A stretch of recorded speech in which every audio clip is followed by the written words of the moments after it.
Sam Hartman and company back on the field for Wake Forest. He's trying to go up top. Going down the middle. Has a man. Pass is caught there. A.T. Perry breaks a tackle. Touchdown. This is 365 Sports, powered by Sikkim365.com.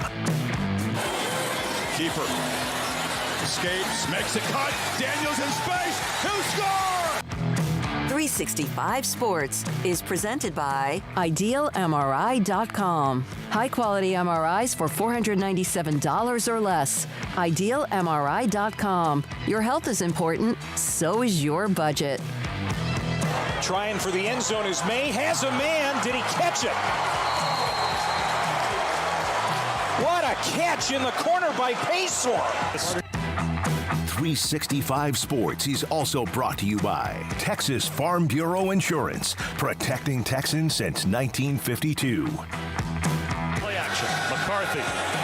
All day to throw. Finds a crosser. On time for the first down. Have you subscribed to our YouTube channel? Search 365 Sports on YouTube. Brought to you by TFNB, your bank for life. Plenty of time for Stroud. Directing receivers, flips it to the end zone. Caught! Touchdown! Marvin Harrison Jr. 365 Sports is turbocharged by Unite Private Networks. Find out more at uniteprivatenetworks.com. Bowers after the play fake, showing his great athleticism.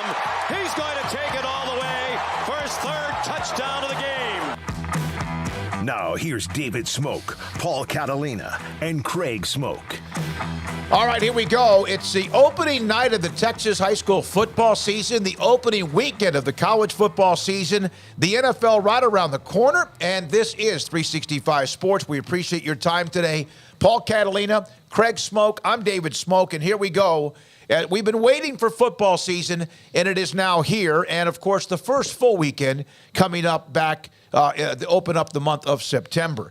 There's a lot of things to get to. We will have Nicole Auerbach from the athletic.com. She also writes for NBCsports.com now on what's happening with what's the latest with the ACC. She has a full article about that, as do others, in today's Athletic. And we're going to kind of cut through the crap, I guess you could say, and really see where they are, because it just depends on who you listen to on that. And also, how and why does it make sense? Also, Garrett, let's start with this, the Alliance.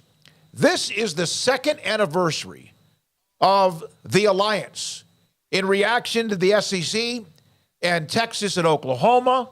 The Alliance with the Big Ten, the ACC, and the Pac-12 announced an historic alliance that will bring 41 world-class institutions together on a collaborative approach surrounding the future evolution of college athletics. See, that's not completely a lie. They collaborated with those conferences and figured out how to use them to change the future of college athletics, which the Big Ten did.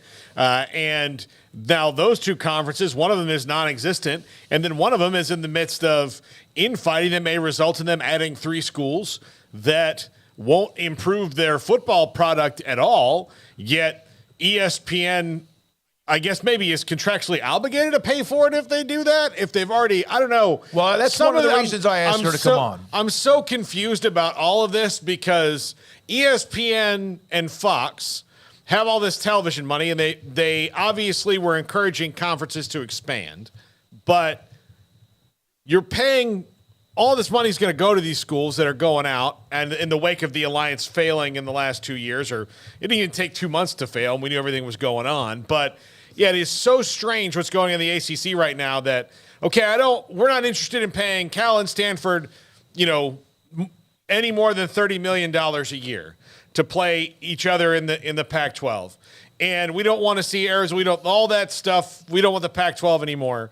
There's no money for it. There's no television deal and all that. But you're going to pay them to go play somebody else that they've never played before? It's almost like there's more value, Craig, for Cal Stanford on an Eastern Coast conference than there is when they were a part of what was a 100-plus-year-old conference in the Pac-12. Well, first of all, in the alliance, I mean, it was historic. It was historically laughable. It was historically forgettable and yet unforgettable because of how silly it turned out to be, especially given all the chest puffing and posturing that there was at the time. If y'all remember when that announcement was made, a lot of Pac fans, not all of them, but some of the more arrogant ones that wonder, where's this Big 12 vitriol coming from? It's coming back from that. It's coming back from, yes, Passovers of previous possible editions when you snubbed Texas Tech or Oklahoma State. It comes from some of that as well. But I think just in general, some of that comes from that whole alliance situation. And it is amazing how just that did not matter at all in the long run. But it was a big deal that day and for like a little while afterwards. But really, it became nothing. And now, as you point out, it's really nothing because one branch doesn't even hardly exist now at this point. They exist in name only. All four of the schools that are even keeping it together are all looking for outs and places to land. And, one of them, the one that, basically got into it and then was the one that kind of tore it apart as well, is the one that's sitting fat and happy and got what they wanted with Kevin Warren at the time, right? And then, the other one's in the midst of whatever's going on that Paul's trying to figure out, and I think everybody else is trying to figure out. I know there's a lot of wishy-washy kind of reporting out there on this. I've seen a couple in particular where it just changes like the wind blows to fit whatever the feeling is like online at that moment. And it's like, oh, it's quiet. Okay, let's rustle something up. It's too loud. Oh, let's calm it down because nothing's actually happening. There's just been a lot of and that's not directed in any certain direction. It's just in general, this has been a very wishy-washy sort of story that you can't really make a lot of sense of because, like you said, it doesn't make any sense. It just really doesn't. I mean, it makes sense like we talked about yesterday from the standpoint of people need places to go. Okay, so from that standpoint, it makes sense that Cal and Stanford would have interest in the ACC. It would make sense. It makes sense that the ACC is looking for any ways to get extra money. But as far as how this holds everything together and it all puts the pieces back in places where they need to be so that we can all move on, it doesn't make a whole lot of sense. The only thing I can think of is that I get it from Cal and Stanford's point of view. Heck yeah. I get it from SMU's point of view. I really don't get it from the ACC's point of view because, as everyone will point out, it doesn't really fix the long term. But my only thought is maybe it does because they realize there's not a long term with those schools anyway. And let's go ahead and add our BYU and our Cincinnati and our Houston beforehand. And then when those schools leave, we've already basically set the table for ourselves. That's where I kind of landed. It's a premature action that's inevitable to happen anyways. And while these brands are out there, grab them and get a little something out of it and hope that can kind of cool the waters somewhat. But long term, it doesn't make a whole lot of sense. What's the difference in what the ACC is at least thinking about doing in what the Big 12 did with the four schools from the Pac-12? Other than the logistics of the thing, not really. I mean, there's no, at least with the Big 12, there's a center part of it where, you're not every game is going to be, a 4-hour plane ride. As where for Stanford and Cal, every road game you have is minimum 2.5 to 3 hours to fly. Like the closest road game you have other than each other is to Dallas, which San Fran to Dallas is not a short flight. It's not overseas, but it's other than logistics, no, it's not different. What I don't understand is the TV networks are saying, well, there's not money for this. There's not money for this. There's not money. But of the Pac-12 schools, if the ACC does take Cal and Stanford and even takes them at a partial share, say they get $25 million. I don't know what the partial share is, but eventually they're going to get the full share. Eventually they're going to get what they turned down to keep the Pac-12 together at $30 million a year or so. And the only people who are left out in that are Oregon State and Washington State. So 10 of the 12. If the money was there, in other words, why wouldn't they have just given the Pac-12? Well, of course, the Pac-12 turned that down. Well, it makes them seem even dumber now. Yeah. In that the money was clearly there, not only for the Pac-12, but the Big 12, and that the networks were probably willing to do this at a certain amount, and the Pac-12 just handled this so badly that the conference is gone, and the logistics are maddening, and now you're off all these other places, but yeah, I don't know. I'm just confused. I think the big difference clearly between the Big 12 and the ACC is that the Big 12 didn't add these schools, and then they have Kansas and Kansas State and Oklahoma State and TCU threatening to still leave. Yeah. That's the difference. Yeah, it's a huge difference, So the Big 12 added schools that were additive and that are going to come in, and everybody is going to seemingly get along for the first time ever. I know there'll still be now new rivalries developed and new arguments and things like that, but compared to what it has been, with two have been ruling the roost, and then the ones that were doing it beforehand, I mean, all those parties are gone. So now I think you got people who are seeing eye to eye. Florida State looking Wake Forest in the eye and saying we're the same. No, they're not. I mean, they're not looking at Duke football and going like, yeah, that's us too. You know, I mean, I think in the Big 12, it's more teams that are seeing eye to eye on a variety of things, including just sort of where they are in the world, where in the ACC, there's clearly some programs that feel they're the OU in Texas or they're the USC of that conference, and that's not just going to go away, and it's not going to be fixed by bringing in SMU and bringing in Stanford and Cal. Like, maybe that calms down some of the, I guess, concerns or worries to some extent, but I can't see where it's dramatic enough to change the opinion that they deserve and need to be in a bigger conference. So the big difference is the Big 12 is basically a group that's going to remain intact. Now, I know there's always the off chance of, like, the Big 10 gets, crazy and wants to become this or that, and they invite Kansas one day, right? Okay, like, that's been a rumor that's been out there for a long time. Let's say they finally bite the bullet and they invite Kansas. That's one way that the Big 12 could suffer. But is there any looming threat that we know of right now for the Big 10 to come and poach Kansas? No, absolutely not. Is there one for, the ACC and that Florida State and Clemson, if they got an opportunity, would go somewhere? Absolutely. That's the big difference. One is more stable, and one is very much it's a question of how stable they are right now, but especially in the long term. All right, so there's that, the 2-year anniversary of something that really never materialized. And even when there was concerns about what would happen with the Pac-12, there were some stories about the fact they were still looking at some sort of, I guess you could say, partnership with the ACC. That never materialized. In fact, the ACC is the third conference to now look at taking away from the Pac-12. The Big Ten did twice with USC, UCLA, eventually Oregon and Washington. The Big 12 added 4. And now the ACC, who knows, maybe on the cusp, if it works out, if the vote happens, of taking a couple of more teams. And then the Beavers and the Cougars are sitting out there like, again, what happened here? If anything, the Alliance would be the one to deal the first and last blows, would it not? I mean, you could have afforded to lost Arizona. So if you're like in or Colorado, you could have lost Colorado and been fine, as we saw, and they were still moving forward despite Colorado. So yes, technically, you throw that in there, but the first shots were USC and UCLA of the Pac cracks, right? Mm-hmm. So that was the Big Ten.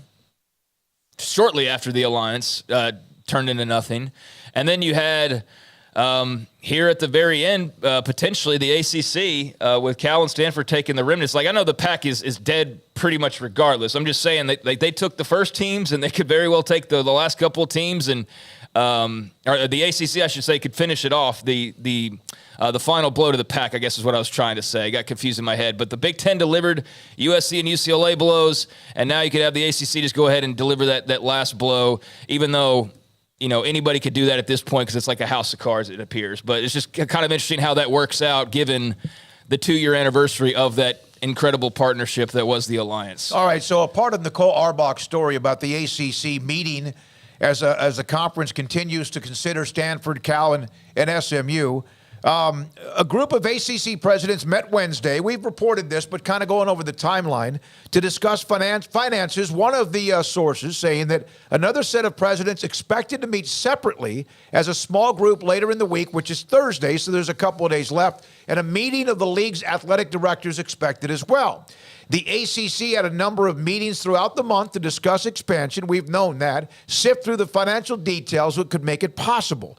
And yet, not conducted a formal vote amid pushback from within the league. And we know who those are: Florida State, Clemson, North Carolina, and NC State. The conference needs 12 of the 15 members. We know that in order to make anything when it comes to adding to the conference. That's been 2 weeks since they had a straw poll. What has really changed? Nicole's going to kind of go over that with us at 5:10. We'll have Max Olson on today at 4 from The Athletic as well. And it just is a matter of what Cal, what Stanford, what SMU are willing to give up. In fact, we've heard reports that SMU's willing to give up anything, everything maybe, for a few years What will be the partial shares for Cal and Stanford? And then on top of that, it still may not be enough unless they can flip one of those 4 votes with North Carolina schools, Florida State, and Clemson. And that's if those are the only hardcore 4 votes. I mean, you don't know about the rest of the league. They could be like, we'll flip over. We don't care. We'll flip to no. And so there's not just a concrete block of automatic yeses necessarily. The top 5 days about this, and I'll just preview it for anybody who's not there. One of the things is we know that there are 4 no votes right now, but as long as there's 4 public no's, nobody else has to be a no. Right. So Miami doesn't have to say no if they don't want this because they've already got enough people out there, so they don't have any blood on their hands if it doesn't happen, because they can be like, well, we always wanted it. You know, we're innovative down here in Miami. We're all about it. But, you know, that's the other thing is right now 4 schools are against it, but that doesn't mean that others aren't. There might still be some among the 8 that changed their mind. Franklin Holly, I addressed this, but I want to go over your message in the chat room. What you all are missing and wondering why Pac-12 teams are more valuable in other conferences is this. They're transitioning from north-south alignment to east and west. No, that's exactly what I mentioned, is that it is interesting that Cal Stanford are more valuable now outside of the Pac-12 for TV money, that it was not supposed to be there. And yeah, we understand why, because they still might open up a window on the West Coast. That's absolutely for the TV windows, if in fact that does occur. So there we are. Franklin Holly, thanks for your chat room message to us on 365 Sports. Yeah, I don't think we're confused by them having value or potentially adding value. It's just confusing how it's enough to overcome the other issues that are in play. But yeah, I mean, there's clearly an attraction to have the academics to be able to brag about, to be able to have the coast to coast alignment, to be able to have a West Coast presence and various other things, make it a worthwhile proposition for the ACC. But there's also things that I think go in the opposite direction, that don't make it the greatest layup in the world. So I think that's why it's so interesting, is because just one, realignment in general, as we've seen, is pretty interesting for a lot of folks out there. But this is clearly something that's, it's a big deal. I mean, it's 2 programs and 2 other programs going different directions, clearly, but needing to find landing spots and to put, kind of a final button on whatever the Pac-12 will be looked back upon as. So, yeah, I mean, Cal and Stanford, it's clear to see why the ACC would be tempted. It's clear what Notre Dame, is clearly, was one of the ones mentioned as pushing them in. There's clearly people that see value there. But, yeah, it's just it's interesting in this situation versus the one they just came out of. But it makes the Pac-12 seem so much more dumb in the way they handled this. Yes. And that the money was there. There's clearly value for the Pac-12. And then because they were so greedy and nose in the air and just completely not open to innovation or anything different. I guess innovation, the Apple deal and all that, about was as innovative as it could get for this time. But it was also the potential to be the Pac-12 network all over again. Sure, yeah. So they weren't, especially when it came to let's see what the Big 12 has to say. It was, no.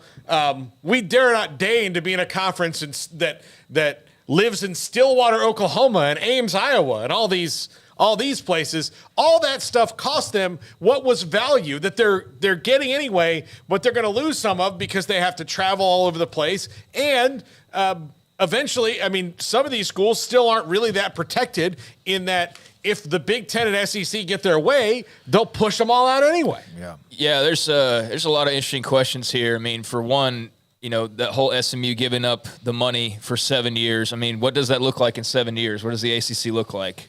I know they don't care. They're basically burning it. But if you're Cal and you were already struggling, I've seen this, several times now, because I think everybody's wondering the same thing. If you didn't have money before, as far as your athletic department, and you were kind of hurting as far as that goes, Cal-wise, and somebody from Cal can explain better, but how does this make it, I guess you're making more money 10 years from now, potentially, but in the near term, right? I mean, between the travel and the fact that you're not taking a full share, that just seems like it's going to be more problematic financially, which is, just another layer to this that just, it doesn't make sense, is what I'm getting at. And so there's a lot of little questions like that make this a really odd story. And I think that's why people are perplexed, but also very curious, because it's like there's so many different tentacles to it that are going to have an effect in some form or fashion on, the whole country and the college football landscape. Conundrum. So, the depth of Pac-12 stupidity cannot be measured. No, it can't. I mean, they're like, everything they did was wrong every step of the way, and they clearly weren't on the same page as a group. And I really do wonder when everybody started to feel different levels of pressure and how much you just bought the party line, and how much you were the guy sitting there in the disaster movie when the laser hits going, oh, well, I should have probably listened to the dude with the computer in the first scene. And they've just gotten eviscerated. And yeah, none of this is ever going to make any sense to me when all you had to do was say, like, okay, like, I know ESPN and Fox, you're offering $30 million a year. Could you do like 39 and then like go? But no, to almost double the offer, be like, yeah, how about 50? And they're like, okay. And if that story was from a professor on a campus, and that's still, Sam Bradshaw could have saved them a hell of a lot of money. They should have hired Bob Thompson, Jim Williams, and Sam Bradshaw and gotten some real data and also some background, and they didn't. And Patrick Crakes, they would have already had their deal signed a long, long time ago. So there we are with that. That's kind of the update. Max at 4, Nicole Arbach at 5:10. Craig's off the radar, and also today, Taylor McCargan. We need to talk to him at 4:30 from ESPN. So last week, he made comments about how it was Texas's conference. Most everyone has agreed. I saw another poll came out today, CBS Sports. I think 7 out of 8 writers all picked UT to win it. So that's pretty much been the case. And I know that's debatable, but it's still that's the case. And Taylor last week basically just said it's Texas and nobody else. And he got eviscerated by that. And I get it. Fans are passionate. And he even texted me. He goes, man, I got crushed last week. So he's going to come on and kind of not take back what he said, but kind of explain himself a little bit more today at 4:30. Yeah, maybe he misspoke. I'm going to guess that's what happened, and we got lost in translation or something, because you know what? It would be the easy thing to do to pick, Oklahoma or Texas, but to think that it's just a one-horse race. I think Oklahoma could have something to say about that, although they're a total mystery, I think, to most of the country as far as, truly what we'll see. There's just as many people that I think that believe they can return to some level of prominence quickly in year 2 under Brent Venables, now that they got that mulligan out of the way, as there are people who think this is the start of the downslope, right? So, you at least have to mention them and think that they could be in the mix, but to not, think that TCU or Kansas State or somebody else in Oklahoma State could rise up and be in Texas Tech, I think that's where saying it's a one-horse race is, I can see where that gets some backlash. But as far as, just saying it's Texas to lose, I agree with that. I mean, I don't think it's going to be a cakewalk, but I do think, for all the reasons we've mentioned and everybody else has mentioned now for the last couple months, it is theirs to lose. Like, they should be the team that wins it on paper this year. And I think that's just, it's as clear as it's ever been that that's the case, because normally you'd have an Oklahoma that maybe made you doubt that because, hey, they can't beat the Sooners or whatever the case may be. That's not the case now after last year. They just beat them at a historic level, even though, yes, the quarterback was hurt, Dylan Gabriel. But I just think the attitude in the room is different. So to say that you think Texas is going to win it and it's theirs to lose, I don't think that that's taboo. But to act like there's not a handful of teams that could all jump up and make some noise, I think is probably where he erred. Northeast Ohio, Boise State. Okay, go ahead. Go on that. Nothing's changed about the Big 12. Yeah, but they beat up a team in Oklahoma without their quarterback, and they buried them. A lot of times those two teams, when they play, there are some big-time blowouts. But what's the default? OU really was an average football team, but they did take out all inches of anger on them, no question. It's not even about that result as much as it is, okay, every year when the poll's being filled out, who's put in at number 1 for the most part? OU. It was OU. Last 15 They're years. not there now. They're not that team that you put automatically at number 1. You might not even put them at 2 or 3. So this big boogeyman that was in your way so often that sometimes you got, but most of the time, you didn't here recently, or at least even if you did, at the end, it was still them pretty much standing tall over and over and over again. That's been broken these last couple years. And now not only has that streak been broken, but now they don't look quite like the team that's just automatically going to bounce back. Like, there's real doubts there for the first time in a long time. So that's where I think that, you eliminate this big bad that's always there, and it makes you think, at least it makes me think that, okay, yeah, Texas doesn't have this formidable force still standing in their way. Like I said, the Big 12 hasn't changed, though. So, like, what's really, to me, Oklahoma's not Texas' biggest problem. It's the rest of the conference. Right. That's not all that far apart. It's TCU. It's Texas Tech. But people don't see a threat now because Oklahoma's not a threat. They're not respecting TCU and Kansas State and all of that. So they see Oklahoma out of the way, and it's like, hey, this is a cakewalk. And I think that's where some people are coming from. This conference has never been a cakewalk, even when Oklahoma ran it, or Baylor one time, or TCU. Baylor won it a couple of different times. There are others who have done that. Even Oklahoma State's had their runs too. So that's it with the ACC. And yet again, there's a lot of stuff out there that you got to be careful about, who's throwing mud against the wall and hoping it sticks. As I've used that comparison with spaghetti noodles against the refrigerator. But it's there, and it is simmering, and now we'll see if it ever becomes more than that and starts to bubble up. TJ Scott, David Smoak, he is picking Texas to win it all. Ask him who he picked last year and the year before. I agree Texas should win it all, but they should have won it all every year. I damn sure didn't pick Baylor 2 years ago. I had Baylor probably around 6 or 7. And I absolutely did not pick Kansas State last year. I probably had them about 4 or 5. And I had Texas or TCU probably 5 or 6 or 7. So it is a very difficult conference to pick. You could always kind of rely on Oklahoma. They were always going to be in the mix, but that has changed in the last couple of years. All right, and remember, they weren't far away from playing in the game last year, or 2 years ago, when they lost to Oklahoma State in that incredible game in Stillwater. So somebody will rise up, get near the top, but it will be fun to watch, and thank God games are about to start here in college football. Now, besides the ACC story, there's a couple of other ones. Again, I just when I saw the Alliance 2-year anniversary, I said, my God, it's like a blurred out, like you could not use an eraser large enough to get rid of that. LSU playing Florida State, opening up the year, right? September 3rd, great game, 2 top 10 teams. Heck of a game last year. Mason Smith is going to miss the opening game. A 1-game suspension by the NCAA over an improper benefit. According to the Baton Rouge Advocate, which first reported the discipline, Smith cooperated with the investigation, ruled him ineligible. He was signing he got money before NIL kicked in, Garrett. Is that right? That's your team, right? Yeah. So they were signing autographs, him and Keishon Boutte, and they got busted. It was like a week prior to NIL actually becoming a thing. So regardless, he was going to have the suspension. I get it from a technical standpoint, but it's just stupid. At the end of the day, it's stupid. Yeah, it's bad timing, and then probably not very smart either. And so he's going to be suspended for the first game against Florida State. Anything college football will do to help the Seminoles, it's ridiculous. I for one applaud the swift justice by the NCAA. The NCAA has never been swift justice. As you know, I've always lauded their efforts and think that they do everything well. No, this is dumb.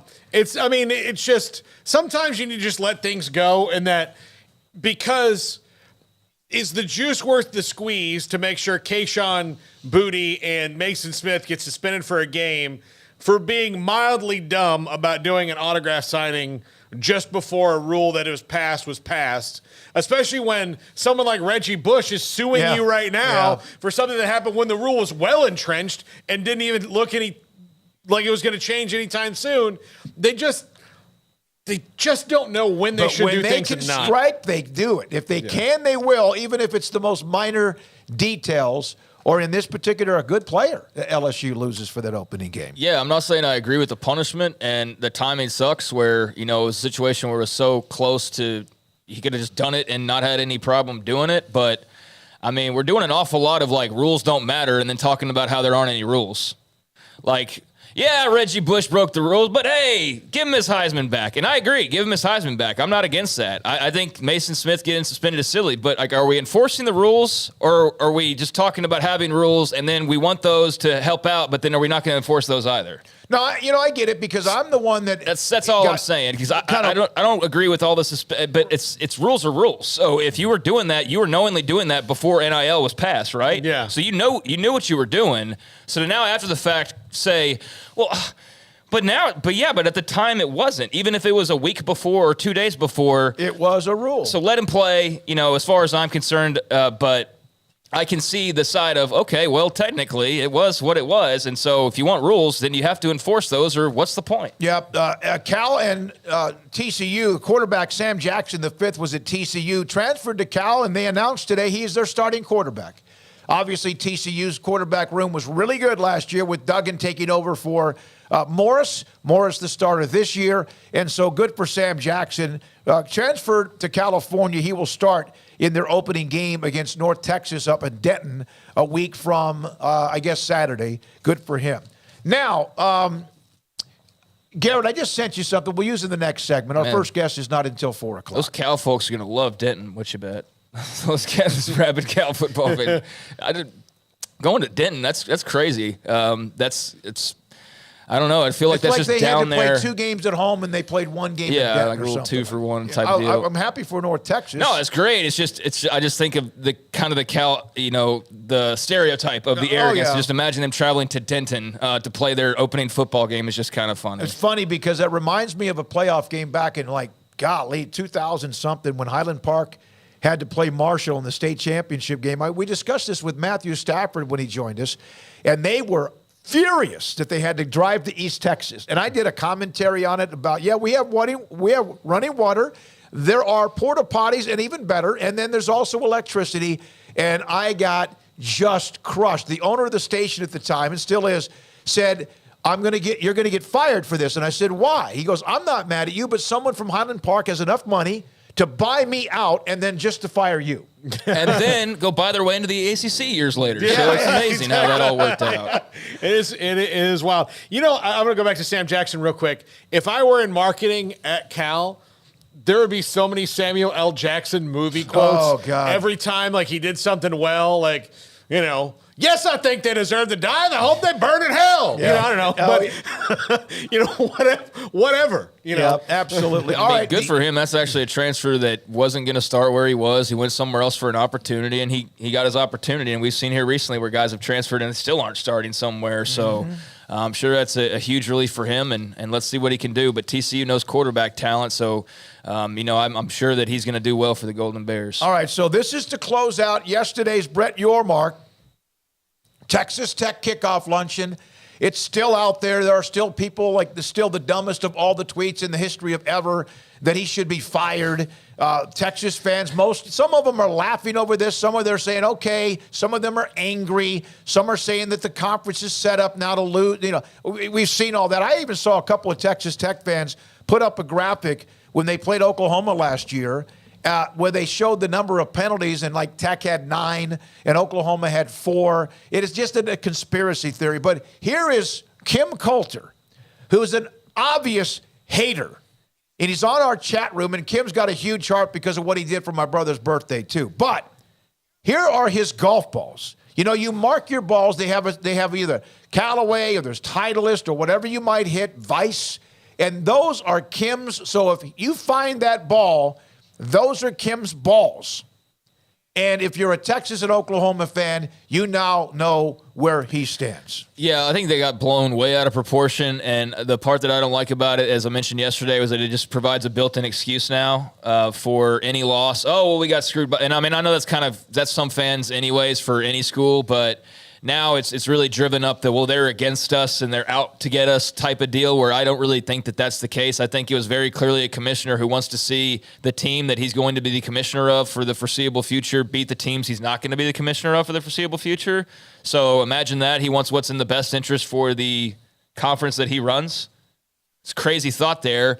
But the whole firing thing is just so absurd because for a multitude of reasons.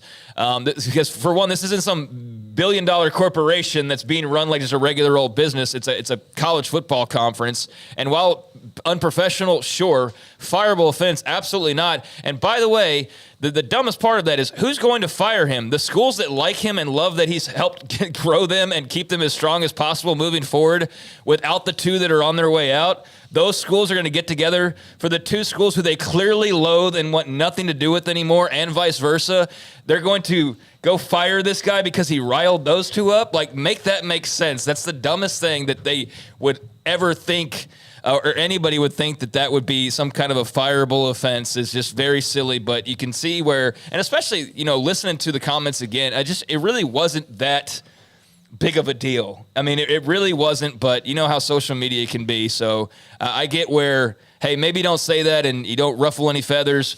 But at the same time, that's kind of what he's there for, is to ruffle feathers, because for so long, Bob Bowlesby or Dan Beebe, whoever was too scared to do that. And so now somebody's doing it, and clearly it's not sitting well, but in a good kind of way if you're a Big 12 fan. All right, by the way, conundrum, you put Kim Coulter's balls on the internet? Yeah, we did. I just thought it would be a good way to kind of just let that die. It's not going to die. It's going to keep going. Now, the best thing is for just Texas. Find it weird he had 3 of them. Yeah. Usually it goes the other way, right? Everyone have fun with it. I know some will take it more serious than others, and that's fine too. It's just college football. Thank God we'll have games to discuss here pretty soon. When we come back, more from the chat room. If you want to do a super chat, we appreciate it. We'll read those. Chris usually is one of the first, and of course, retired stockbroker, and many of you, we appreciate that. This is 365 Sports. Stonewood Dental, Robinson, Texas. Dr. Steve Childress served our country, help do dental work for those who are serving and fighting for our country. He's been there, and now he's here in Waco, Texas, in Robinson, Texas, in the southeast part of Waco, and has Stonewood Dental. He's my dentist. He's the one that helped me clean up my act, literally, when it comes to dental hygiene. It's not just brushing your teeth and flossing. There's so much more to that. I had some terrible habits about loving sweet lozenges, and I would always have them in my mouth when I was doing a broadcast to kind of help soothe my throat. And eventually what it was doing was decaying my teeth. And I, in fact, lost a couple of them, and probably 2 or 3 others that have been beaten up with cavities and much more, because I had a bad habit of liking to swallow or at least chew on lozenges. I thought it was helping my throat. It was ruining my dental work. So he's gone in there, replaced a couple of teeth just to my right front teeth, a couple of crowns in my lower right jaw, another crown that's in my back left jaw, upper part, and I also had a cavity handled about 2 or 3 weeks ago. He is fantastic at what he does. He has helped me understand staying ahead of the curve rather than playing catch up. It's not fun to do. Stonewood Dental, my dentist, Dr. Steve Childress in Robinson, Texas.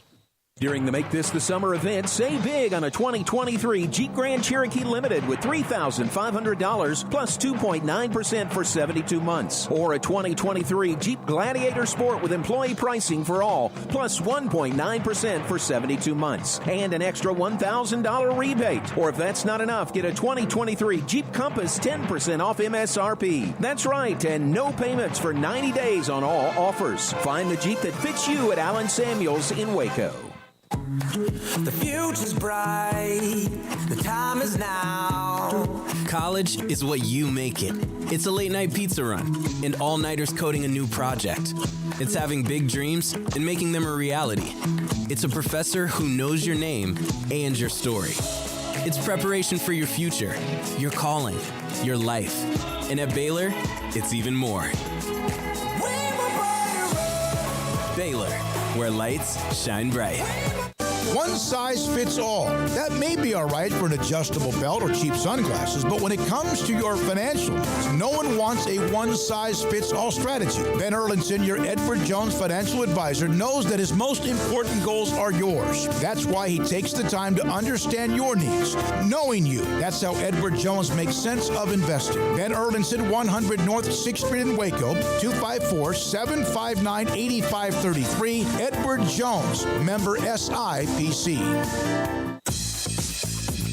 Baylor Scott & White Southwest Sports Medicine and Orthopedics, the team physicians for Baylor Athletics, diagnosing and treating all sports-related injuries, including concussions. These specialists also provide orthopedic services for athletes and non-athletes alike, whether it's knee or shoulder pain, a wrist injury, orthopedic spine care, and even an arthritis and total joint clinic. Trust the doctors Baylor Athletics trust. Baylor Scott & White Southwest Sports Medicine and Orthopedics wants to get you back in the game. TFNB Your Bank for Life is the official local bank of Baylor Athletics. Find out why more Central Texans are making TFNB their bank for life. Sign up for our Edge checking and savings accounts to earn interest or cash back. With 5 convenient locations and an award-winning mobile app, banking has never been easier. TFNB, your bank for life. Member FDIC. Pioneer Steel and Pipe opened their doors in 1943, and they have never wavered with their focus on great product and customer service, relationships with a handshake, making sure you, the customer, is satisfied. Their new facility is now twice the size, allowing new inventory, higher quantities, and in a much more organized fashion. In addition to the long lengths in tubing, angles, channels, rods, and flat, Pioneer Steel and Pipe now offers several shorter, more convenient lengths of material already cut. Their 2,500 square foot showroom has over 1,000 new products in stock, new welding supplies, hardware, quickcrete, and do-it-yourself components for any project, whether you are a professional contractor or weekend warrior. The new facility is designed to make your loading experience faster and more efficient with easy drive lanes around the building and much more room to get your trailer loaded. Our location may have changed, but our values haven't, and our relationship with customers goes much farther than just business. Pioneer Steel and Pipe on Loop 340 and Highway 6 and just east of I-35 in Waco. Parenting is full of surprises. You never know what to expect. So after our son was born, I called my Texas Farm Bureau insurance agent to set up a life insurance policy in case something happened to me. Sawyer is now 2. And we'll soon have a sister. There's no one else I would trust with protecting my family. Stop by and see our agents at one of our 3 McLennan County locations. Coverage and discounts are subject to qualifications and policy terms and may vary by situation. This is 365 Sports. The 3 o'clock hour is sponsored by Waco Custom Marketplace. Meats, sweets, Texas treats, and a cut above the rest. 425 Lake Air Drive, Waco. Here we go, 365 Sports. We're about to jump into the chat room, which is always interesting, and we appreciate those of you who are in it. Also, those of you watching us who might not be in it. Also, if you don't mind, hit the like button and subscribe. 365 Sports on the verge of college football season beginning. This is a note that I got on direct message for all of us at 365 Sports from HughCat. Thought this was really cool to send this. When I think about the summer of 23, I will remember morning workouts, intense heat, and listening to realignment talk on 365 Sports. Thanks for the memories. Oh, good. So thank you very much, HughCat, for reaching out to us. We appreciate that. I just got asked a question on Twitter about the ACC that I will post to your guys, to you guys. Okay. From Mr. Rogers' Neighborhood. Had a thought I wanted to share a while ago. Would it be the worst plan for the ACC to figure out how to get the teams who seemingly want in the SEC out now? And I told him, I said, I see where you're coming from. Like, make a plan for their exit if they don't want to be there anyway. Make the new league and send them out. But A, that means you're going to lose your bigger brands. And B, those schools don't have a place to go yet. So it's not like you could just say, oh, go ahead and leave now. The SEC is not sitting there telling them, like, and of course, when you get into legal wrangling and money and all that, it benefits them not to just say, you know what, write us a little check, no hard feelings, we understand, go with God. You know, this doesn't make any sense for them. Why not let them go right now? Like, just like find a way, like negotiate a way out for them if they don't want to be there long term. Yeah, because you're trying to survive. I mean, and you're hoping that, you know, you can keep them for as long as possible because that's where your money's coming from. So, yeah, that just seems like it'd be incredibly complicated. And, you know, yeah, first of all, the SEC would have to say, hey, we want these schools, and here's how that would work, and here's what that would take, and then who would that be? And then, like, how many are we talking? Are you losing a couple? Are you losing 4? Are you losing 6? I mean, that would be really complicated to unpack. But, yeah, I just don't think that that's in any way in the ACC's best interest. I mean, what leverage you had, you're just basically giving away so you don't have to stress out for a couple of years. I don't know. I think the stress is worth it because you battle through the stress and it might end up with a much better situation having waited it out patiently and kind of gone through it as opposed to just like, we can't take this, we need to move on, let's just burn it all down right now. Well, then all of a sudden you look up and it might have been satisfying initially, but, you know, less than a year later, and you're like, well, where's the money coming from? And like I guess in this scenario you'd get some lump sum, but who's paying that? Like, where's that coming from? And so there's way too many questions there. I don't think it'd be a prudent business move for the ACC, given that they're in control right now. Relinquish control for no reason. They're playing from a power position. Huh? They're playing from a nice poker. Right. Yeah, they have a good poker hand. Yeah, they don't need to be the one to flip out and panic and make a panic move. So, it'd be nice to just have no distractions, and you could move forward that way for sure. We'd all love that, but I think in this case the distractions still are in their court in a positive way. So it's not on them to make a move to cease everybody else's stress. David Floyd, does the ACC get pro rata for adding G5 schools like SMU? They get pro rata for what they can get when it comes to Autonomy 5 schools, but I think it's very similar to the Big 12 with what BYU, Cincinnati, Houston, and UCF. When the Big 12's getting on average that 30 whatever it was, they're going to get $18 million this year, $19 million the next year, and then they kick it all in. It starts to kick in the year after the 4 schools join. And that was something we talked to Mac about. We got a little bit confused. I did on that. So they do not get a full share, Brigham Young, Houston, Cincinnati, and UCF this first year. And SMU wouldn't either. They wouldn't. No, even if they're getting cash, right? They're just it's a simple. It's just no, they're not. They're not an additive addition in that way. So, that's why they're offering to not receive any money for 7 years. I mean, what does the ACC even look like in 7 years? I mean, and what money will they'll be then? I mean, if you're thinking about, okay, well then, this conference, the way it is right now, in 7 years, that'll be worth this. Well, who's going to be in it? I mean, that could be a conference with no Florida State, with no Miami, with no North Carolina, with no Clemson. I mean, how much is that going to be worth? So, but yeah, I mean, to answer the question is quite simply no. And it was worked out, as you explained, with the Big 12 in kind of a group scenario as opposed to a singular institution being this. It was more of like the collective was the kind of the package deal there for the first 4. The first 4, the first 2 years will get a partial share, $18 million. Then I think it jumps to about $19 million, and then that first year that the 4 Pac-12 schools get a full share because of the fact that was a pro rata with being a Power 5, and then in 25-26 everybody will be the same share. From Tim Salinas. Tim, thank you very much. And I think Tim reached out to me on Twitter last night. Is it me, or does it seem like Urban Meyer wants a job? Swamp felt like it had a hidden agenda.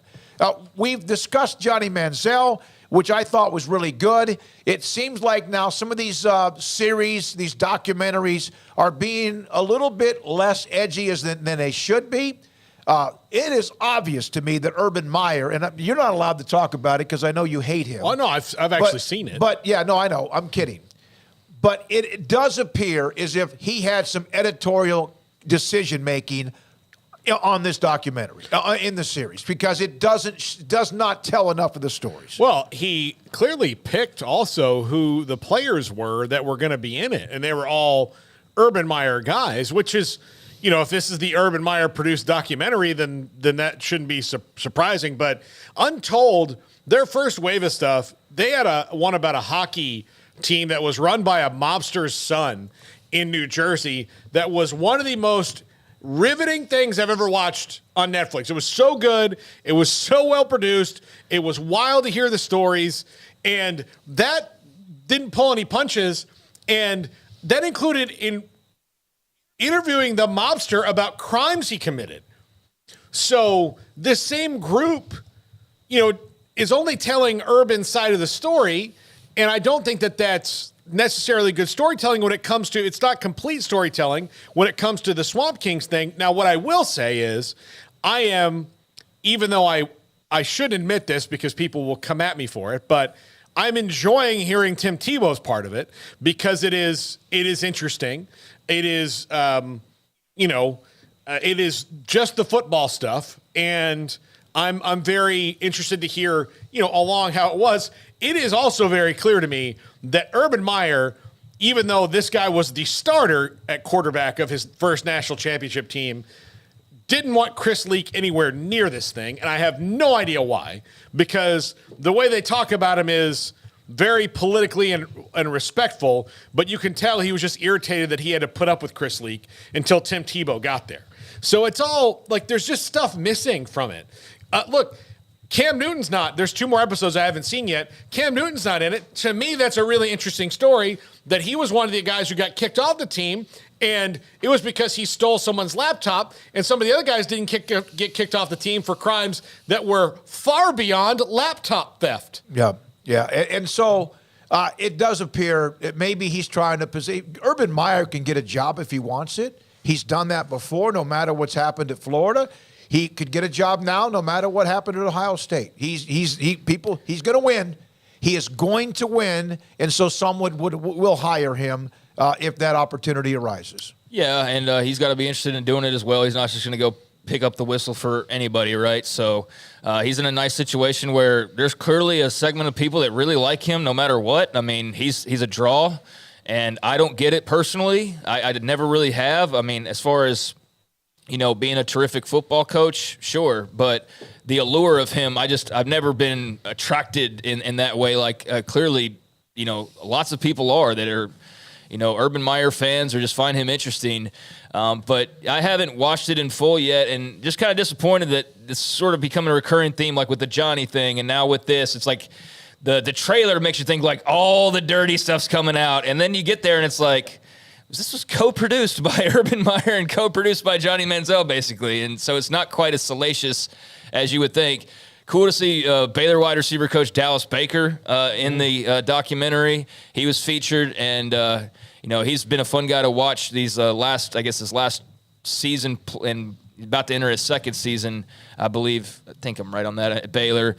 But it's cool to see him a part of that. But, yeah, I need to finish it, but it's not as much of a sizzle as maybe you thought when, those trailers first dropped on what all they'd be covering, and you're like, oh, man, and now you've seen a couple of them, and you're like, that's cool, it's whatever. And the thing is if it really was down deep and good, juicy stuff, and some of it's going to be bad, every football team has their stories, it would be so much more popular. It would also have a longer life shelf. From Matthew Meeks, Texas fans are mad at Yormark because he's treating them like they're just another school. They should get used to that, as they're going to be that way. He said punching bag. I don't think they will be, but a punching bag with the SEC.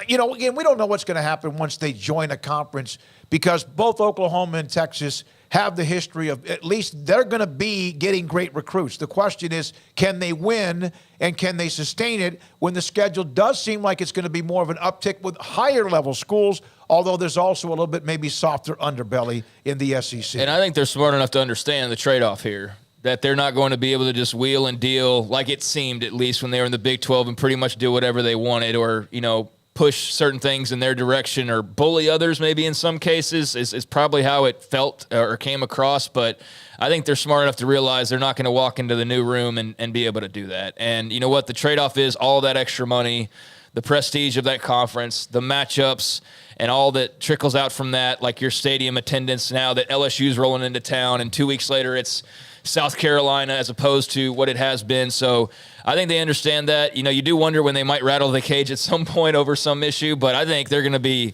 on their best behavior because the trade-offs are well worth not having the big stick and being the predominant program like they portrayed themselves, or were in some cases, in the Big 12. Well, they were the ones that when they sat down at the conference table, that they felt like that they were the ones that should be heard first and last, and the conference will let them do that for the longest of times. By the way, wouldn't it be great? And I know the alliance being the second-year anniversary, that was supposed to be one of the ideas.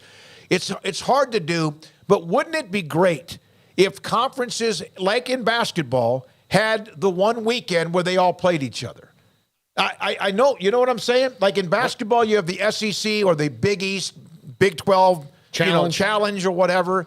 It would be great if you could do that in college football, where one weekend, everybody from one, let's say there's 14 teams, they all play each other. I know you can't set that up because of non-conference schedules, but it would be nice just to see that. Maybe some conference maybe surprises people and they go 8-4 or 10-2 or whatever. It's weird that you bring that up on the 2-year anniversary of the alliance. That's what I said, yeah. That was supposed to be the point. Yes, exactly. So you're going to have those kind of weekends where you had that. And oh, by the way, if you're a conference that always feels like you're maybe not getting enough attention, and you then have a chance to play, whether it's against the SEC or the Big Ten or whoever, and you get bloodied, then you get bloodied. And at least you would know, though, and I think you would at least respect the opportunity. opportunity. Yeah, that was the other thing you think about the alliance. The first question from people was, oh, so you guys are going to play each other. Like, that's part of the plan, scheduling. All right, when do you do that? We don't know yet. How long's the agreement? Oh, well, there's nothing on paper yet. Sure, it's just no details, man. It's just a handshake agreement between the three of us. Like, okay, good deal. Yeah, it was kind of like, so you just agreed to eventually agreeing on some things that you'll do together, but no details other than that, really. You're okay, engaged cool. to be engaged. Sounds rock solid. Kevin Warren was the guy, right, in that thing that just ripped that thing to shreds, and when they went after USC and also with UCLA. I mean, this was a COVID period, right? So, they were of like minds in some ways there, particularly the Pac-12 with not rushing back or, it could be argued whether rushing back, or you know what I'm saying there, though, or whether they should even play for an entire year, and we know how all of that worked out. But, yeah, I mean, he was the one that at the very least was like the figurehead of the whole idea and the whole situation, who, then turned around and immediately went and grabbed the 2 LA schools. He did this. Right after basically securing that. So, that's where he became quite infamous in the whole ordeal. And by the way, I've got a couple DMs now over this ACC thing. I thought, Paul, you might know a bit better, but I thought that it wasn't. We're going to need some clarification from Nicole Auerbach on this whole pro rata thing with an SMU, because I'm getting conflicting signals now. My DMs are like, no, actually, their deal is this,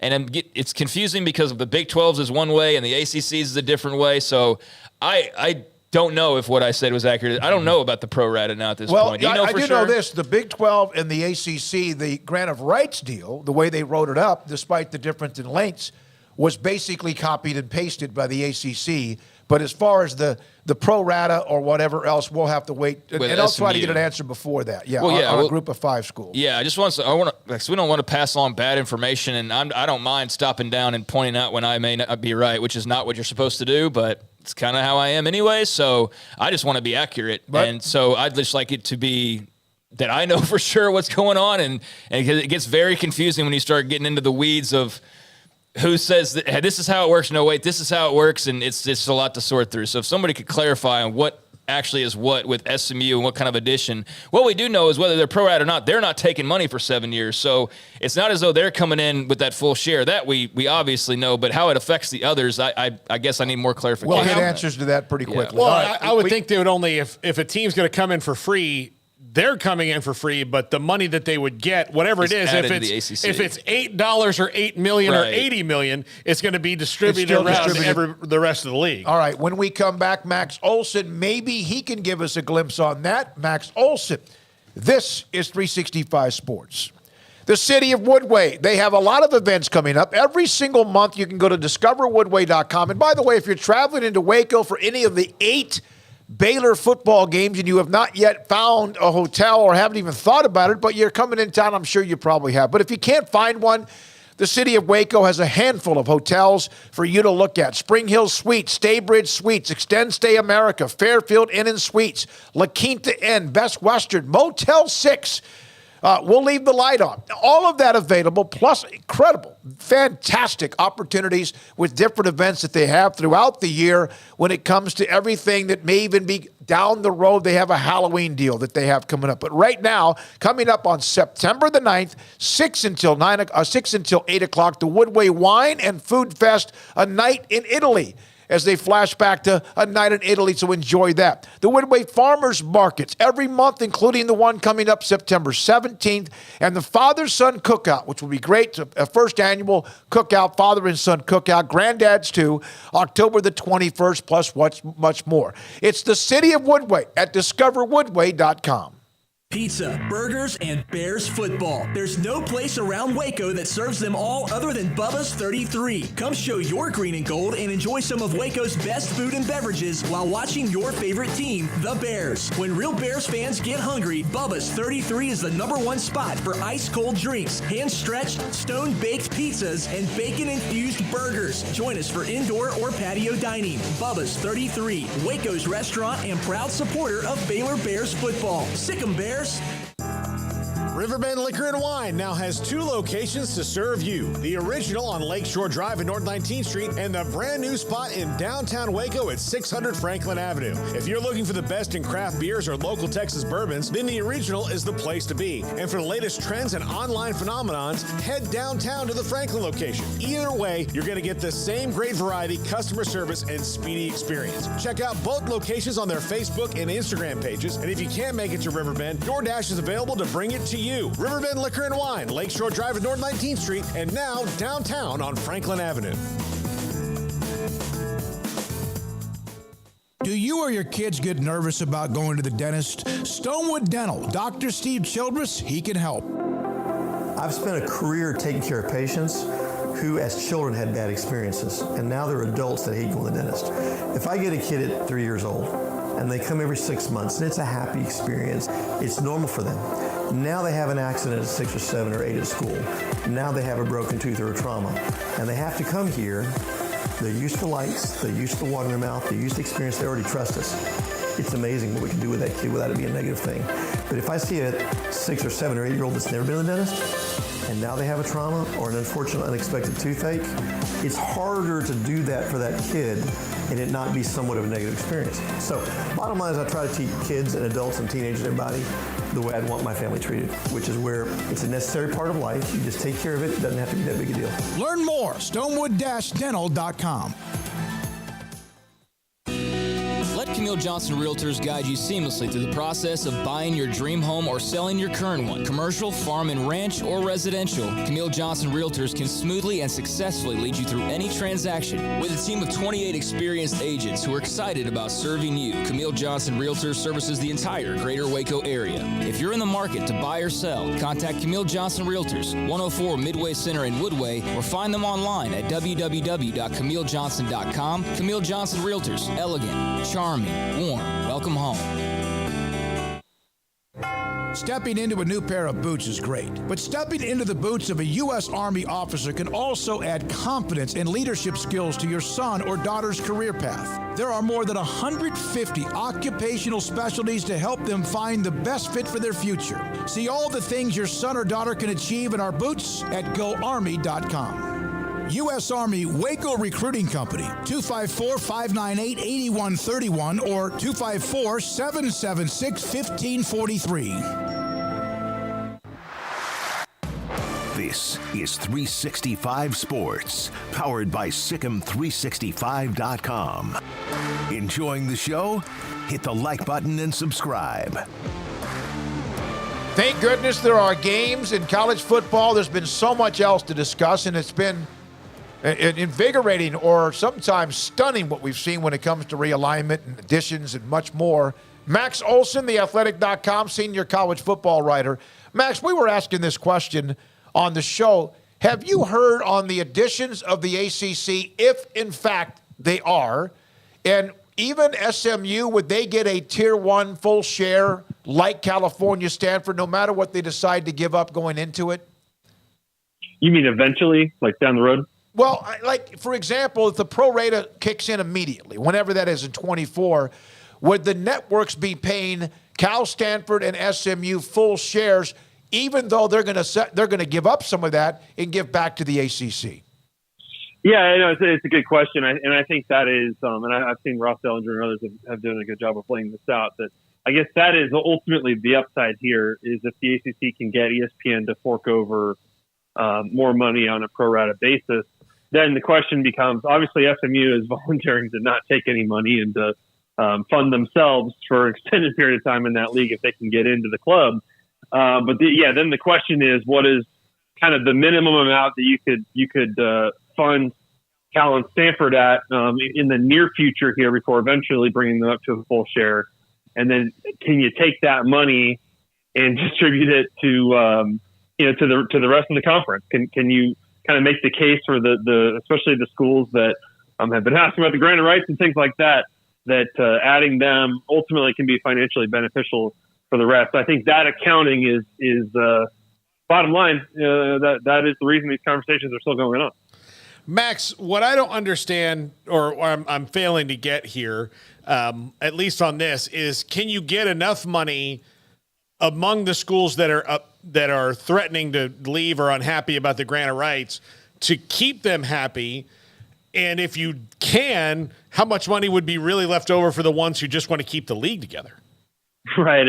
And ultimately, these go back to the conversations in the spring about, okay, well, let's kind of have a little bit more performance-based revenue sharing and stuff like that. But ultimately, we're not talking about a huge sum of money. And as we've heard from Florida State, clearly the concern is the broader gap between them and the SEC. And this kind of money we're talking about bringing in to add, the two Pac-12 schools, like, yeah, and FBU, ultimately, that's not that, if you're distributing it fairly or whatever based on performance, that's still not like making much of a dent in that gap, really. So, yeah, I mean, it feels like more of a short term, like, let's try to placate people and stuff. And then, certainly we will find out if the reality of, if they go through with this, of having to make these Bay Area trips and stuff like that, having to play out in Dallas, is that something that actually people view as beneficial over time too? Max, do you think or do you get the sense that this is something that will be resolved before full kickoff next week, or do you think this is something that drags out longer than that potentially? Yeah, I mean, I wish, I hope, Yeah, it'd be great to just have this. I'm sure we'd all, it's giving you guys lots of hours of stuff to talk about, but yeah, clearly it would be nice to have this stuff wrapped up. Certainly, though, I think between that and then what happens with Oregon State and Washington State, and what are the moves and the positioning that the Mountain West and the American can make here. Yeah, certainly this is it looks like this is going to drag into the season a little bit, but hey, it was that way in 2021. I remember covering the Friday Zoom press conferences to introduce the 4 new members of the Big 12, and then having to get in a car and drive out to Iowa to go cover Iowa State the next day. So it's similar to that. It does feel like it's going to kind of bleed into this September here a little bit. Max, who will be this year's 2021 Baylor and 2022 TCU/Kansas State in the Big 12? In the Big 12, I struggle with that. We were just working on, we're as a staff, we were just putting together our playoff picks for our preseason content, and like I really struggled to figure out who's the TCU and the Cincinnati this year, like the wild card playoff team. It's tough to like figure that out, and especially on the Big 12 side, like I don't know, guys. I think everyone's talking about Texas Tech at this point, right? There's no element of surprise there anymore, and certainly with the Oregon game in week 2 there, they've got a pretty big spotlight right away to kind of go out and prove it. So yeah, it does feel like Texas Tech kind of has a chance to be that team that has a chance to go, possibly win 9-10 games, be in the mix for the conference race here into November. Certainly that Texas game at the end will be super interesting if they're both vying for a spot in Arlington, that game in Austin. But I don't know. I think Kansas is going to be in the mix. I think Baylor, we're all kind of still sleeping on generally. I think TCU probably is not going to fall off as hard as people think. There's certainly, and there's still, I kind of lean toward Kansas State winning the conference. So I think there's lots of teams at this point that probably think they're going to win 8+ games. And it's hard to see maybe a playoff team from that list, but Oklahoma could be the one too. I don't know, guys. I still haven't really put my finger on it. Max, you wrote an article with Bruce Feldman about the 100 transfers. You had Sam Hartman at number 1. How much of a jump does he alone give Notre Dame that has been under Brian Kelly and now under Marcus Freeman for going into a second year, recruiting really well, but quarterback was always kind of nebulous for them?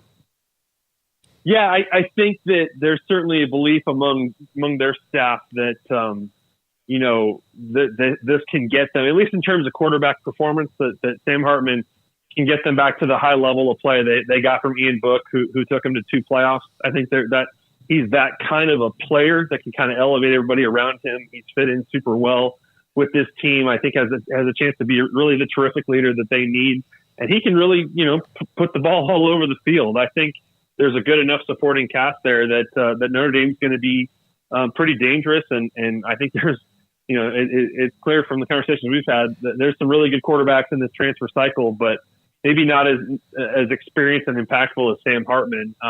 Interested to see how much he can raise the bar for Notre Dame, a team that certainly is trying to take a big step in year 2. Man, just going through this list, I mean, there's so many intriguing storylines. But at number 7, our guy, Tanner Mordecai, who we covered here during his high school days and have kept up with. How intrigued are you by? Yeah. How intrigued are you by this Wisconsin, start with Luke Fickell and the air raid and Phil Longo and Tanner Mordecai and just the whole works there?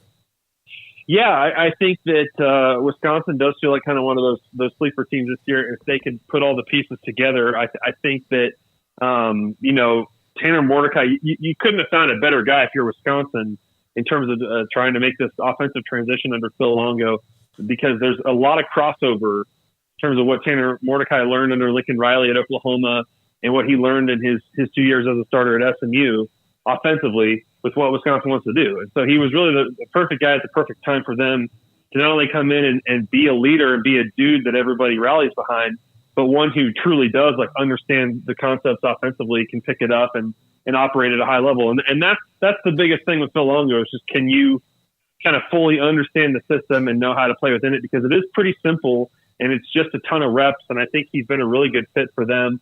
They really had to rebuild that receiving core through the transfer portal. I feel like they got some good ones, like Green from Oklahoma State and Will Pauling. And they've obviously got one of the best backs in the country in Braylon Allen to kind of build around. And I do think that, what we've seen from Phil Longo when he's in North Carolina is that when you've got NFL backs, he'll play to that strength, like he did with Javonte Williams and Michael Carter. So it's going to be, I think, a really interesting offense to watch, and one that, if it clicks, could be a really high scoring unit that it's going to be jarring to kind of see. It's going to be very different, ideologically from what they've been. But I think they feel like with Tanner Mordecai as the trigger man, they've got the right kind of pieces coming together. Dude. I just can't wait to see them run it in 4 inches of snow in late November in Madison and try to keep the pace.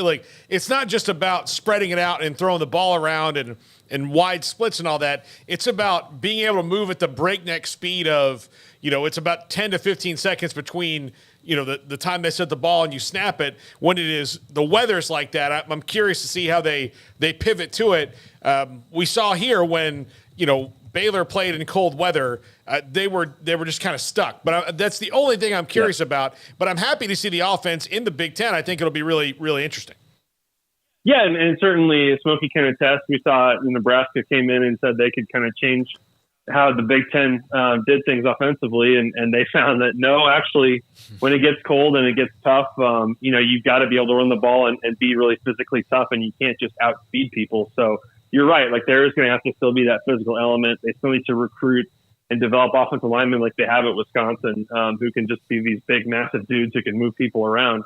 But I think that Luke Fickell, they lost a good amount to the portal. They added quite a bit. I'm not saying Wisconsin is going to have a monster year in year 1 with Fickell, but certainly Longo was a really interesting choice for the OC job, and a guy who's trying to move up and get head jobs and stuff like that. And so I think he's got a lot to prove this year. Max, I saw a video of Matt Rule coaching up Nebraska a day or two ago. It's cool to see, him, doing his thing out there. And I know this is kind of a year where I don't think there are any great expectations. I think there's an understanding of it's year number 1, but Jeff Sims certainly looks the part. What has been some of the early intel just on their offense, how that's coming together, and Jeff Sims as quarterback in particular? Yeah, this coaching staff really has a ton of belief in Jeff Sims, and Matt Rule has said from the start when they picked him up that they felt like he's an NFL player. He's a big 6'4" dual threat quarterback who I think can give them a lot. In the run game, he's rushed for over 1,500 yards in his career at Georgia Tech. When you take out sacks, and the last 2 years has been banged up and has only been able to play 6-7 games, but in each of those seasons, but I think they just feel like, man, he's absolutely what they needed to kind of start building that culture this year. Around him, they've got a few backs that they think can play. The receiver group's a little bit of a question mark. The offensive line was brutal last year and needs to be much improved. But I think Nebraska's going to get some really good challenges early. They open with Minnesota next Thursday. They've got Colorado. They've got Michigan, I think, for their 5th game. I think it's, we're going to find out pretty quick. Are these guys kind of buying in, and do they have enough to be more competitive? But you're right. You watch the videos, and you can clearly see Matt Rule is back in his element, coaching up college kids like he's meant to. And, I think there's a lot of positive signs in terms of which way this is trending so far. Yeah, and his trend was to not do well the first year at Temple and absolutely not do well at Baylor. And there were actually some that thought that by doing that, you lower the bar and then maybe take a little pressure off when you're going to increase who you are. Doesn't it all come down to what the quarterback play is going to be with Sims? Because they've had spotty quarterback play, even though Martinez could be dynamic, and at times Casey Thompson could throw it all over the place. They just haven't had somebody they could truly rely on that's more of a workman-like guy. Yeah, I mean, certainly the record for Nebraska this year is going to heavily depend on, can you get 12 games out of Jeff Sims? And he's dealt with a bunch of injuries the last 2 years. And, it's not to say that the guys behind him, Chubba Purdy and Heinrich Harburg, are awful, but they're certainly very unproven. And I think that, the rushing ability of Jeff Sims, especially kind of get them out of trouble, make plays on third downs, things like that. I think that's going to be really important for them offensively in terms of moving the ball. You hope that doesn't mean put him in too much danger. Certainly, you saw Casey Thompson took a lot of hits last year behind a bad O-line and missed a bunch of games. And so, the ability to keep him healthy is going to be critical here. But I think they feel like they're starting off in a little bit better position here at quarterback, than you did year one. You think back to starting a new Solomon and a very young Charlie Brewer. Max, thank you very much as always. Glad you're feeling better. Can't wait. The season's here. Let's go. Let's go. Yep. Max Olson, The Athletic, with us on 365 Sports. Nicole Arbach in about an hour on the ACC. And I do have clarification on the question about full shares or not, based on what Ross Dellinger reported, and even Max did mention that. The ACC's television contract with ESPN includes pro rata clause, requiring the network to increase the value of the deal by one Tier 1 share for every new member, believed to be about $24 million a share, or about 70% of a full ACC share, which includes Tiers 1, 2, and 3. Those are the different media levels of revenue. The ACC would stand to earn $72 million in new money with the 3 expansion shares. Cal Stanford have agreed to take about 30% of the $24 million, or roughly $7 to $10 million a year.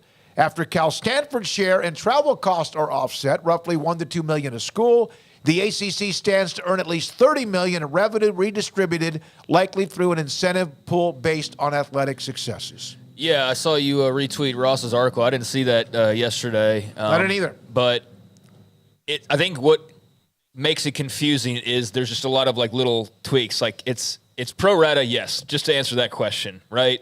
But is it the full share? No, it's not. But it's pro rata and it's additive, and yes, even for SMU. That's the bottom line. Is yes, they would bring more money in for each one of those teams. It's just when you start getting to the depths of it, it's but it's 70%, it's not 100, and blah blah blah. And then again, it's not $72 million that will be distributed to the current ACC teams. It's $72 million minus what you would pay Cal Stanford at a 70% discount. Then on top of that, some travel costs. Even though SMU wants nothing, you're probably in the neighborhood, it says, of at least $30 million in revenue to redistribute. So it's not $72 million, 3 shares, but not full pro rata shares, Tier 1 shares, about 70% of that. So to get, just say one school of Florida State and Clemson wanted to leave. If it's just one of them, you have to give them all of it to convince them to stay, probably, which you're not going to do. If you're going to make an close impact the gap, in that right? number. Right. So that's where, and again, if there's $30 million in new money, even if I agree that I'm going to give a little bit more to somebody else, if I'm Boston College or Wake Forest or Syracuse or anybody, I at least want some of it. Sure you do. I mean, you're earning it. Otherwise, you're going to be in position where others have more clout because of their logo and tradition and their money and revenue.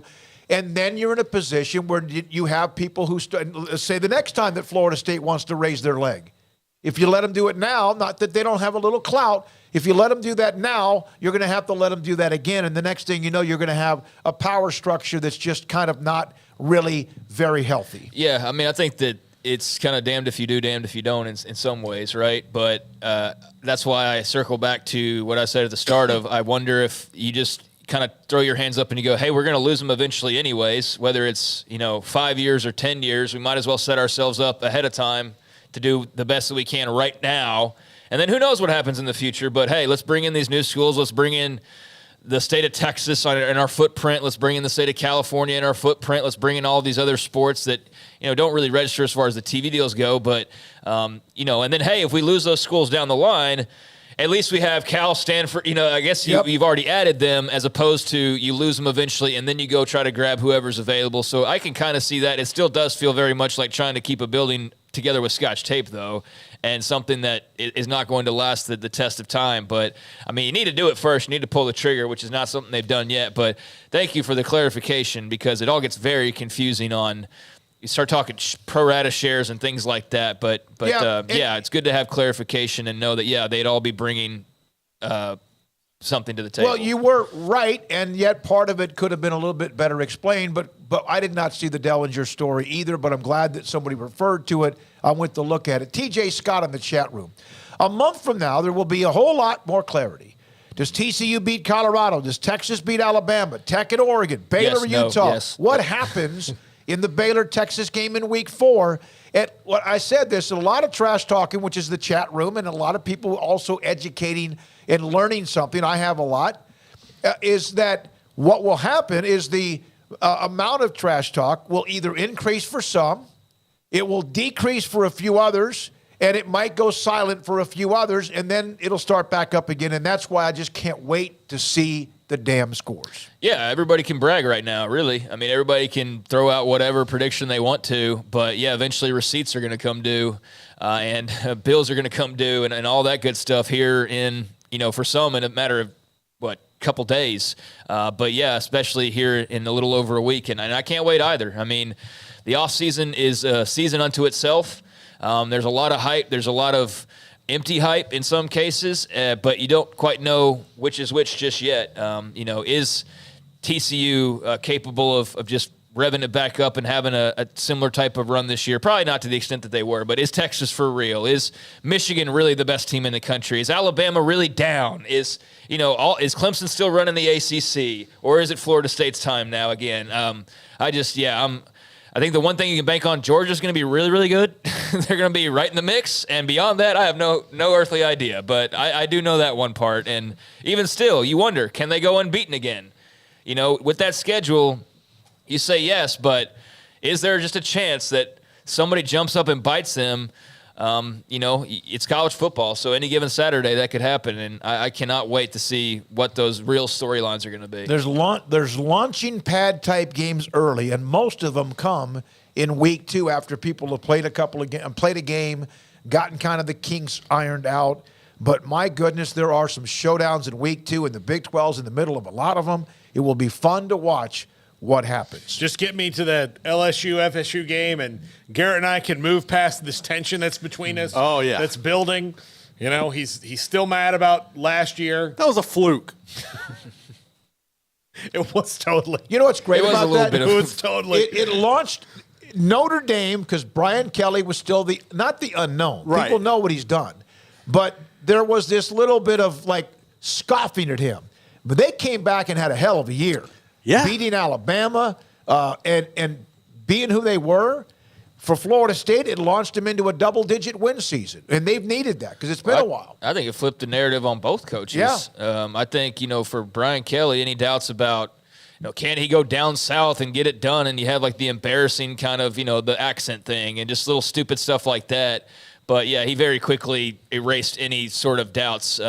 And now to the point of you're not doubting anything. You're expecting them to be really good. And I think there's there's already a great appreciation for what a head coach he was, but I think even more so now after that first year at LSU, everybody, that dude's amongst the best out there. And then, Mike Norvell, I don't know that everybody was just convinced when he came over from Memphis that was the answer to Florida State's prayers, but it appears that it is. Paul, I don't know if you were 100% just sold right away on him, but any doubters, I think that's dissipated pretty quickly as well. So that game was huge for both. It showed Florida State's not back, but they were in the mix, and they were competitive with the best again. And LSU, this is 365 Sports. Pioneer Steel and Pipe opened their doors in 1943, never wavered with their focus on great product, customer service, relationships, a handshake, making sure you, the customer, is satisfied. The facility now twice the size of the old one, allowing more inventory, higher quantities, and in a much more organized fashion. In addition to the long lengths in tubing, angles, channels, rods, and flat, Pioneer Steel and Pipe offering new, shorter lengths, more convenient lengths of material that's already cut. 2,500 square foot showroom has over 1,000 new products in stock, new welding supplies, hardware, quick creek, and do-it-yourself components for any project, whether you are a professional, contractor, or a weekend warrior. Facility designed to make your loading experience faster, more efficient, easy drive lanes around the building, much more room to get your trailer loaded. Pioneer Steel and Pipe, just a little bit east of I-35 if you're coming in from north or south on Loop 340, Highway 6, pioneerboys.com. Cars priced right, both day and night. Average your car in Texas. Trucks built for you, red, white, and blue. Average your car in Texas. Cars that zoom with lots of room. Average your car in Texas. Count on us, a dealer to trust. Average your car in Waco, Texas. Established in 2007 and independently owned, Alliance Bank Central Texas is committed to helping families and businesses meet their financial goals. From their tellers to their board of directors, they know the importance of superior service and competitive products. Customers have confidence knowing that their financial needs are in good hands. It's your bank, Alliance Bank Central Texas, with 2 Waco locations, 4721 Bosque Boulevard and 191 Archway Drive on Highway 84, and at AllianceBankTexas.com. Member FDIC and equal housing lender. Where is the best beef in Texas? Your house. When you order from Texas Beef House, unleash the flavor of Texas-raised Wagyu from our pasture to your plate at TexasBeefHouse.com. Samantha Duvall joins us. She's the marketing director who knows all of the specials and also the events coming up. And thank you very much, as always, for your time. So all of these holidays are over. We've hit the meat of, literally, of the summer. And your thoughts about as you hit the month of August and into football season, Samantha? Football season's right around the corner, so that means it's perfect time for tailgating. The best time to grab our hamburger patties is right now through the end of July. We still have our sale going on with our regular patties and our jalapeno and cheese patties. They're $12 a package, so that's 4 patties to a package. It's perfect for the time for football. Gather all your family around. That way you can grill it up. Where's the best beef in Texas? Your house. When you order from Texas Beef House, unleash the flavor of Texas-raised Wagyu and how they age it as well. From our pasture to your plate, TexasBeefHouse.com. Shorty's Pizza Shack at 12th and Bagby is a homegrown, locally owned pizza place that's out of this world. Everything from the dough, the sauce, the sausage topping is made fresh in-house. Not to mention the amazing pizza pillows, the chicken wings are to die for. Try the Sikkim sauce, chili cheese fries or tots, plus great specials on food and drink every single day. Shorty's is also the perfect spot to watch the game with your friends. Shorty's Pizza Shack at 12th and Bagby. Tell them Paul sent you by.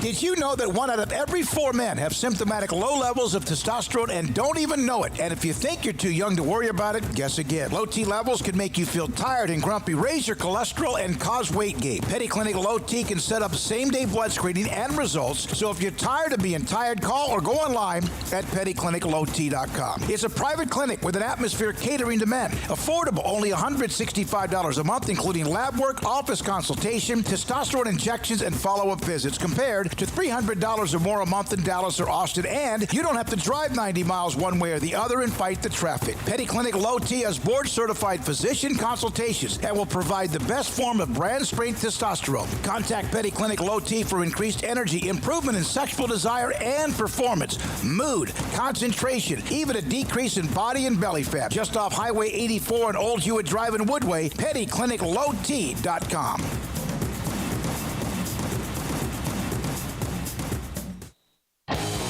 This is 365 Sports, powered by Sikkim365.com. The 4 o'clock hour is sponsored by Boozer's Jewelers, the wedding ring store, specializing in custom jewelry and repair, all in-house. Now here's David Smoak, Paul Catalina, and Craig Smoak. 365 Sports, David Smoak, Paul Catalina, Craig Smoak. Garrett Ross is running the mothership as the director and the producer. And again, we appreciate everybody for being a part of the show today whenever you can be, including our guest, Taylor McCarg, former Rice quarterback and college football analyst, joins us. And Taylor texts me with his comments last week about Texas and the rest of the Big 12. I guess you found out that we do have an audience, right, Taylor? Oh, I knew you guys had an audience, man. I got cooked all week for saying it was going to be I don't remember exactly what I said, but I will clarify. Let me clarify. But in all seriousness, I mean, the Big 12, you've got two teams at the top, and I really am basing all of this off of people a lot smarter than me talking about Vegas with where they've got these season win totals at right now. And in my opinion, you've got Texas and Oklahoma both sitting at 9.5. I don't think Oklahoma is a 10-win team, although their schedule is pretty light. And then you've got Texas, who I've been on record saying I think that's your best shot out of the Big 12 at the college football playoff. And I think they've got a real chance at it this year. But then after that, you just have a lot of teams in the Big 12 that are stacked somewhere between 6 and 8 wins. Again, in terms of what Vegas has them put out at. Now, to talk out both sides of my mouth, TCU last year, I don't think anybody, certainly I didn't have them making the run that they did. And there's always the chance that a Texas Tech could be that dark horse that pops up, or an Oklahoma takes more of a step than I have them taking, and they end up with an 11 or maybe even a 12-win type of season. But with where things are penciled right now, with the number of guys that are coming back at places like Oklahoma State, that traditionally is a little better than their win total right now, sitting at 6.5. It just feels like you've got a lot of parity in sort of the middle, to the upper middle of the conference. And then to me, you've got Texas that is a distance away at the top of the conference. So I still am probably going to get even more hate after this from the Baylor Bears fans. But you know what? I would do the same thing if I was a fan. No, be who you are. And there's a lot of question marks there. And if they answer them, great. Good for them. They did a couple of years ago and surprised a lot of people. Taylor McCarg with us every Thursday at 4:30 on 365 Sports. So, Taylor, since you've completely eviscerated all the Big 12 fans and they don't love you anymore, what's your favorite conference now? Well, I guess I could say the ACC, since they really are epitomizing the Atlantic Coast Conference with adding potentially two teams from the Bay Area. And it looks like this, from everything that I've seen today, I'm sure you guys are following along as well, the ACC may, in fact, add Cal, Stanford, and SMU, with SMU giving up their television revenue and covering those costs themselves for the first 7 years, which is just insane. But in this landscape of college football, it's honestly whatever, last year, if you could have thrown out an idea that just seemed the most far-fetched, it seems like those are the things that are actually starting to happen now. Taylor, I know that there's more than just one game to choose from this weekend, and there's a handful of them. But what are your thoughts on getting to see, Notre Dame and Navy kick things off? Sam Hartman, obviously a big addition for the Irish in the offseason. We'll get to see Caleb Williams later that night. Just what are maybe a couple of your thoughts on this opening weekend? That's the unofficial opening weekend, if you will. Yeah, for Notre Dame, obviously they had such a slow start last year, and would expect in Freeman's second year that certainly they're more improved with Sam Hartman transferring in at the quarterback position. I think their wide receiver room will be better. So the first crack, really as a fan, you're just hoping that some of these games are competitive. There's some pretty wide margins here in terms of the lines, but for Notre Dame and Navy, obviously really exciting right out of the gate. I've got a handful of Conference USA games with CBS this year, so I'll really be paying attention to UTEP against Jacksonville State bumping up to FBS, looking towards the end of the slate, FIU going to Louisiana Tech. Those are some of the ones that I'll be really paying attention to. And then also, of course, I'll be watching Caleb Williams and USC like everybody else. You want to hopefully see them take a step forward on the defensive side. We know what that offense is capable of and what Caleb Williams can do, but I think for USC, the biggest thing is you really would love to see them put the clamps down on San Jose State and at least in the first half. If you pull the starters and they score some points in the second half, you're not as worried about that. But, man, that was one of the worst defenses in the country last year. And for USC, again, really hope that they've taken that step forward on that side of the ball. Is there, other than an injury, and maybe if they get on the wrong side of a couple of scores, the odds that Caleb Williams will not repeat like an Archie Griffin, and some have not, some good ones, but repeat as the Heisman Trophy winner with all the numbers he'll probably put up? Yeah, I think there's a reason that he is, if he's not the favorite, he's in the top two in virtually every poll that I've seen. And some of it has to do with what you just talked about, with what they put on tape last year, just how talented he is. And again, we're excluding an injury. But there's been plenty of Heisman winners in the past that you never know the reasons why. Sometimes they either regress or they just don't have those Heisman moments. And that's sometimes players don't get the benefit of the doubt if their defense lets them down. And Caleb Williams, if USC doesn't take a step forward like we've talked about on defense and they go get 2 or 3 losses and they're out of the race for the college football playoff, I think that's where it's most likely that you would see him fall out of contention to win the Heisman, where maybe it's not even his fault, but they dropped games in conference they shouldn't have because they didn't get things sorted on the defensive side. And, you know, there are plenty of examples of excellent players that it's turned into, usually it's a quarterback award on one of the best teams in college football. Honestly, one of the outliers here is Robert Griffin. And we played them that year that he won it. That was a 3-loss team, but the fireworks that team put up and that offense put up, led by Robert Griffin, made it so overwhelming that you had to give him the trophy. Yeah, and of course the big win over Oklahoma. Was that a primetime game? Yeah, it was a primetime game. Yeah, it was the Aaron Andrews is here. All that stuff kind of all leads into that. A guy I really like when it comes to maybe dark horse Heisman chances, Taylor, is Sam Hartman at Notre Dame. They play Navy this weekend. Obviously, that's a rivalry game. It's in Ireland. It's going to be kind of wild. Do you think he can get the Irish in the playoff discussion? Is he that much better than what they've had the last few years? I think so. But again, Notre Dame, you're talking about a significant step forward when you go from what they put on tape last year to making the jump into the college football playoff this year. And they've got a challenging schedule. I mean, they've got to stretch it right in the middle of the year. Looking at it right now, they've got Ohio State at Duke, which on paper doesn't look that challenging, but it is a road game, then at Louisville, and then back home against USC. That 4-game stretch, that schedule, it tends to be that Notre Dame plays year in and year out. You've got Clemson later in the year. It's really difficult. The one thing that Sam Hartman brings that Notre Dame hasn't had in a long time is that is one of the most accurate, if not the most accurate, long ball passer in the country. And that's one of the things they were so effective at Wake Forest was 50-50 deep shot type of downfield passing game. He's one of the best. Again, if not the best. The only person that I would really put up there with him is Caleb Williams at USC, which we just talked about. I think Notre Dame, they certainly have enough marquee games where early in the schedule, just look at the matchup against Ohio State on the 23rd of September. If they win that game, you're talking about getting right up there into the top 5, putting themselves in a position where they win out, or even if they just have one loss. That's where I think you've got a chance for them to be a playoff team. And the last thing I'll add on that, specific to that Ohio State game, is what happens with the quarterback position. Because what you've seen and what we've read out of camp and some of these comments from scrimmages and practices is they haven't had anybody really separate themselves yet. And it's similar to what's going on in Alabama as well. But for Ohio State, if they can't get solid quarterback play early in the season, you've got Notre Dame coming early on the schedule. That's a really big matchup for both of those teams. Taylor, putting you on the spot a little bit, but I'm sure you saw the top 25 rankings. If not either way, do you have your set of playoff teams ready to go to unveil here, or are you kind of in the midst of still trying to figure all that out? I thought about this. I probably should put pen to paper and come up with who my top 4 would be. I'll put Georgia in right now just because I don't think their schedule, there are not enough challenges on paper right now, even though they're sorting through. I guess now they've named a quarterback, but I think there's still way too much talent there.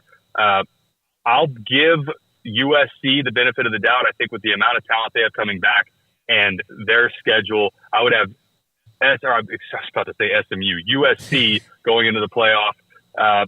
Likely the winner of Ohio State or Michigan. I'll put Michigan there because I think they win that. And then I'll give you one, again, that Big 12 fans will get fired up over. But I would have Texas as that fourth team because I don't think they lose 2 games this season. I think maybe they lose close to Alabama. But with the amount that they have coming back, I'm drinking the Kool-Aid. I've bought into the hype. I would have Texas in the 4th spot. I had this question from somebody in the chat room. Baylor played Rice. It was a few years back. And it's a massive stadium. We know it used to, even hosted a Super Bowl. What was that like playing in such a massive, like a Coliseum type with a school that does not have much, great school academically, but the fans aren't there that often? Yeah, it was challenging. I mean, I could give you a really long answer here, but I'll try to keep it short. We played a couple big matchups for us at home where we played Houston or we played UCLA at home. Both of those games had, north of 30,000 people, 35,000 people. And it just still didn't feel like a big atmosphere because the stadium was so big. And the new athletic director, Tommy McClellan, that Rice just hired, that they're bringing in from Vanderbilt, I appreciated that in his opening remarks, he talked about Rice needs to retrofit and make some serious improvements to that stadium, including the press box. And they've done certain things. They've added a new end zone facility. They've changed some things on the other side. But if you look at what I like to use Tulane as the example, where we used to play them in the Dome, in the Superdome, they now have, I believe it's Ullman, where it's 30-ish thousand people. And I think that's perfect for a place like Rice. You don't need really any more than that. And I think it also surprises people, the attendance that a lot of these, even Big 12 stadiums, what their capacity is. A lot of times it's still less than 50,000 and sometimes more around 40,000. And if that's a Big 12 stadium, Rice certainly doesn't need to be there because on our best day, biggest atmosphere, we never got more than 35,000 people. So conference games, I can tell you when we weren't very good and we were playing Louisiana Tech at home at 11 a.m., we weren't anywhere close to 35,000 people. Taylor, you obviously are very knowledgeable and part of the deal when it comes to the American. I mean, that's your expertise, I think, if you will, amongst many other things. But how are you feeling about the race that's shaping up and just the new teams coming in? I mean, where are you kind of leaning? You got UTSA, who's obviously been an immensely impressive program, but SMU, Tulane. Just how are you seeing it kind of break down in the American? Yeah, I think a lot has been made of Tulane. Obviously won a ton last year, beat USC in the Cotton Bowl. I think they'll be right there again this year. Their defense will not be as good this year as it was last year, but it's still Michael Pratt coming back at quarterback. They should still be solid. UTSA, you mentioned. The only other team that I would add that maybe doesn't get enough credit right now is SMU. I think what Rhett Lashley has built there and the transfers that they got in, a couple of which were from Miami, which is where he was previously, that's a really talented team. And we had SMU last year when Preston Stone came in as a backup and he broke his collarbone early. He was extremely impressive early before he got hurt. And I think there's a world where SMU actually has gotten better at that position over Tanner Mordecai and not gone backwards. Now, it remains to be seen, but I think there's a lot of talent on that team. If there was a third team that I would say really has a chance at winning that conference, it's SMU. And then behind that, I do think there's going to be a couple-year grace period for sort of the bottom of those Conference USA teams that moved up. Rice is going to need to add talent. I think UAB with Trent Dilfer, they'll get there, but it won't happen this season. Charlotte obviously struggled lately, but the top of that conference, Tulane, UTSA, and I would put SMU. I think it's going to be a really competitive season for those three. Taylor, thank you. Don't open up your inbox, but thank you very much. We appreciate it. No, really, it's great, the reaction. You're telling us how you feel. That's what we want. And, people are going to go up and down on that, but it's great that you gave us your opinion. We appreciate that. No, I appreciate it. I love it. You guys have awesome fans and really loyal listeners, and tell you guys all the time, but I love coming on with you guys. Taylor McCark, thank you. We love that you're with us every Thursday around 4:30 with us on 365 Sports. Yeah, you just gained some new enemies, Memphis fans. Didn't mention them. And we know they're very vocal, and we love them, and certainly feel for them at various turns of this realignment saga. But no, I mean, that's part of the deal. When you put your opinion out there, you're going to have some people that agree with it and some people that don't. And the best part is to wait and see how it ends up in the long run. But, he's certainly not the only one that feels that way about the Big 12 or Texas. being the favorite in the league. But, yeah, a lot of good stuff, a lot of fun storylines. I mean, we get to see the Heisman winner this weekend, get to see Sam Hartman in Notre Dame this weekend, get to see some cool things. So I'm fired up for it. Coming up, Craig Smoak's Off the Radar. Nicole Arbach, latest on the ACC and what's happening and what her thoughts are on what will happen. We appreciate your time every day on 365 Sports. Richard Carr, Buick GMC Cadillac, they are the people that you can count on when it comes to great customer service for the life of your car and also for great deals. If you're in the market for a new or pre-owned vehicle, Richard Carr has what you're looking for. And right now it's admittedly a little bit cluttered over in front of the dealership because there's a lot of construction going on over on Highway 6, but they are making it easier because of that to buy cars since it's not so easy to actually get over to them. Right now, when you give them a phone call, you visit the website, or you go over and see them in person, you will see a lot of great deals, including the 2023 GMC Sierra 1500s, discounted by thousands, and qualified buyers can finance for 0.9% financing. Dozens of Sierras on the lot currently at Richard Carr, so they have the inventory, they have the pricing, but they also have the financing.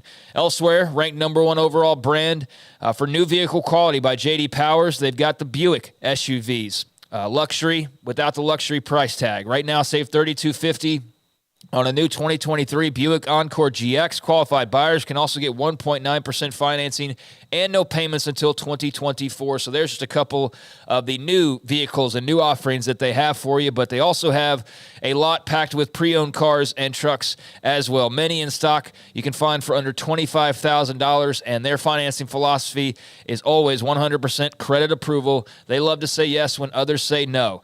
Elsewhere, if you're not looking to buy a vehicle, whether it be new, whether it be pre-owned, I mean, you can go do those things, but maybe you like the ride that you're in and you just want to get it taken care of. Like I've had to get it taken care of after a couple of wrecks, whether it be a tire situation.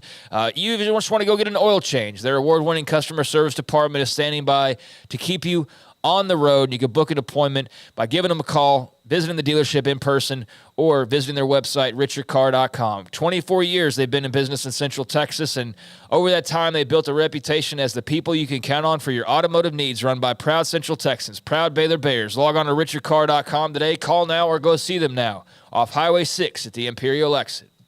I hate my job, but I don't mind getting up in the morning. I dread each day, but I can't wait to get out of bed. You ask me why, and what I'll say to you is true. Well, you can get breakfast tacos at Rudy's Barbecue. Scrambled eggs and brisket, they ain't fooling around. Salsa drap, son, they're the best in town. Barbecue for breakfast, yes, it's true. Put a smile on your morning at Rudy's Barbecue. Next in line. Boozers is the wedding ring store and more. If you're ready to get engaged or already married and want to upgrade your wife's ring for a special anniversary, Boozers is the place to go. With the largest selection of premier quality diamond engagement rings and wedding rings in Central Texas. They have 7 cases with over 300 styles of rings from top designers like Natalie Kay. Choose from yellow, white, or rose gold, plus beautiful top quality loose diamonds. With an in-house jewelry, they can also custom make anything you want. Bring in a picture or drawing and let Boozers create your one-of-a-kind pendant or ring. They can even use some of your old gold and diamond jewelry to create something new. At Boozers, you'll find a great selection of quality timepieces, and Boozers is the place for expert watch maintenance and repairs too.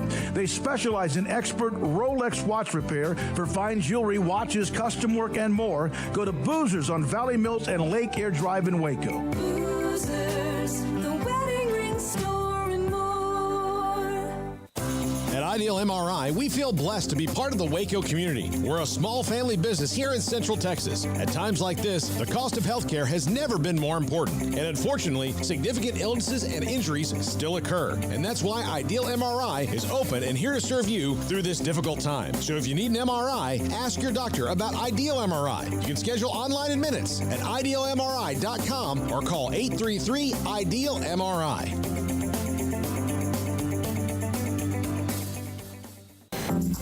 Waco Regional Tennis and Fitness on Lakeshore Drive is a premier elite life-changing experience where you can change your mind, body, and soul.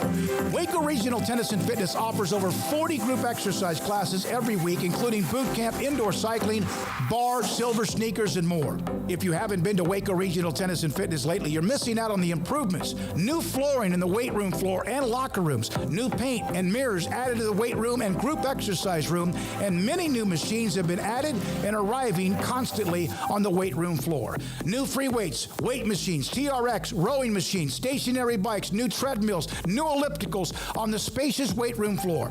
Personal training with Christy London, Randall Corley, Alex Box, and welcome to Nathan Roach, where you will be encouraged and motivated to grow. A kids club included with your membership, plus sauna, whirlpool, and tanning vent. 16 tennis courts plus a beautiful stadium court, and longtime youth tennis pro Britt Coleman and assistant junior Kenna. Adult tennis lessons and clinics with Blake, and the commitment to pickleball with 8 courts and instructor Jody Thurman. Visit the website at wacotennis.com or visit us at Waco Regional Tennis and Fitness next to Hawaiian Falls on Lakeshore Drive in Waco.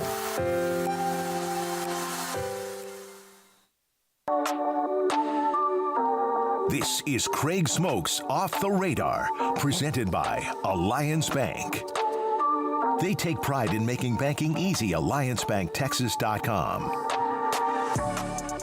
All right, welcome back to 365 Sports. It's a Thursday, and much like on Tuesdays, those are the days of the week that around 4:45 Central Time, we stop down for a little off the radar, just taking a look at a grab bag of stories from around the world of sports, and really just kind of depends on how interesting the headlines are out there between segments on what we're able to cherry pick from.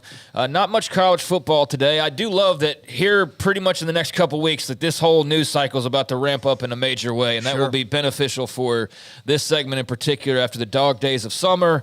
But I think we still have enough to talk about. And let's start with something that's actually a couple days old. I intended to mention it last Thursday, and just I think we had like a shortened segment because of the lineup of guests was really kind of crammed together. But how about our buddy RG3 and his rise through the media ranks over the last few years? They announced the Monday Night Countdown crew. I think it was late last week, and who would be manning the desks and what have you for their Monday Night Football broadcast on ESPN this season. Scott Van Pelt, the studio host. He'll be joined by Ryan Clark, RG3, Marcus Spears as analysts. You'll also have Adam Schefter. I know you can also chime in on Marcus Spears, actually. Michelle Beisner-Buck will be their features reporter, and they'll also get appearances throughout from Alex Smith and also Larry Fitzgerald. So that's the Monday Night Countdown crew, but you got to be buddies with Marcus Spears when he was on the Cowboys, and you can shed light on whether you knew media was in his future or not. But, I mean, RG3 always had a big personality. I missed him by 2 years, I think. I was here a couple years after his Heisman run, but we've had him on the show. He's a friend of the show, and he's just skyrocketed in media. So they're going to be on Monday Night Countdown. I'll never forget, and I'll go back to Marcus Spears, but when Baylor played 2 years ago, Ole Miss in the Sugar Bowl, I think I was walking around the corner from the hotel to go get something to bring back. And Ted Ganji, who runs the Football Writers Association of America, the directory and all that, does a lot of things, called me and said, I want to speak with RG3. Can you help me get in touch with him? So I contacted Robert, and I said, there's a guy that he's very good about helping broadcasters go not just up the ladder, but methodically. And he did a little bit of, he got him in the right places and helped him a little bit. Now, RG3 did it himself too. Yeah. But yeah, he's, one of the things I'm impressed about him is that he's incredibly prepared and he's not afraid to give an opinion. Not just whacked opinions, and I like the fact that he's assigned with somebody different this year in college football as a color analyst. But, yeah, he is about to be about as big a face as you're going to have when it comes to sports broadcasting for the next several years. I think that I think Bob Wischusen's going to help him a lot. And not only that, just because, it's nice to have, a team together for a while and all that, but I think when you're new in the business, for example, Smokey, you and I, until this year, have done a lot of high school football games together. We've done a lot. I don't think I would have been as good with you early on had I not had to go through several different people, because you were at a level that I was not as a broadcaster. So to put me with you right off the bat, what probably would have been difficult because you had been doing it a long time. You had a certain way of doing it. And then to move me through, and like part of this there was like no grand plan to it. It just worked out, I think, for my benefit in that I had to work with other broadcasters along the way, learn other things, and then be able to adapt to a new one. So I was ready for you when you came in, as opposed to, oh man, this guy moves at a speed I've never been at before. I hope I can keep up. I was kind of ready to go when you got there. I think Mark Jones, and I'm not going to give my opinion on that, but I think they had a broadcast that was interesting. And then I think their problem was they liked cracking each other up too much. Oh, yeah, for sure. And which is fine. Like, if that's what you're going for, fine. But Bob Wischusen's one of the best play-by-play guys there is. He's solid as a rock. And it's going to make RG3 better. It will make him better. Now, Marcus Spears, I had a chance to actually get to know him well. He spoke at a banquet that I had one year. I had a weekly show with him, and there was no question his personality was there, but he has done much better than I ever thought, and he's done a great job, and he's really a major part of what ESPN does. I'm happy for him. Yeah, I mean, all those people mentioned Ryan Clark. I know he had a little incident. He had to post an apology because of some of his comments. That wasn't a big deal, but just, some comments that he had made. But, I mean, Ryan Clark's been a rising star. Rapid these past couple years, it seems like in particular. But same with Spears, same with RG3. So all three of those guys, amongst others, will be a part of the NFL Countdown team. And just interesting having a couple of those guys that you kind of know their journey a little bit, and cool to see them rising as fast as they are. Speaking of the Cowboys, because I kind of mentioned that with Marcus Spears, and that's how you got to know him a little bit. Yesterday, Jerry Jones said that DeMarcus Ware will be joining the Ring of Honor, the well-celebrated, sometimes controversial, and certainly in this case, once again, Cowboys Ring of Honor. Jerry Jones making it be known that DeMarcus Ware will be the sole inductee into the Cowboys Ring of Honor in 2023. So Ware deserves it. I mean, no doubt about it, right? He's a Pro Football Hall of Fame guy. He's, had an immensely successful career, not only with Dallas, but eventually with Denver as well. Got a couple had a Super Bowl, right? Was it the one Super Bowl for DeMarcus Ware? One in Denver. Yeah, the one in Denver. But, I mean, had a Hall of Fame career. So no surprise that he's being inducted in the Cowboys Ring of Honor. But every time you induct somebody and that person's name is not Jimmy Johnson, there is always going to be some level of controversy. So another year goes by and no Jimmy in the Ring of Honor. Just would love y'all's thoughts, especially, Paul coming from the standpoint of somebody who's covered them, sure, but you're a fan of the Cowboys. And then also you as somebody who's covered them for forever and ever. And you all both know kind of the deal behind this. So what are your thoughts now, another year and no Jimmy in the Ring of Honor? I think it's really sad because none of the other guys zero of the guys that played for Jerry, not Gilbrandt. Gilbrandt would have eventually been in there anyway, but or some of the guys that were pre-Jerry, but none of the guys that played for Jerry would be in there without Jimmy. At least the first, not DeMarcus Ware, that was after Jimmy, but none of those other guys, not Troy Aikman, not Emmitt Smith, not Michael Irvin. Like, they would not be in there if not for what Jimmy did and built the Cowboys. And yes, Jerry was obviously a huge part of that. I just kind of feel like Jerry is waiting out one of them.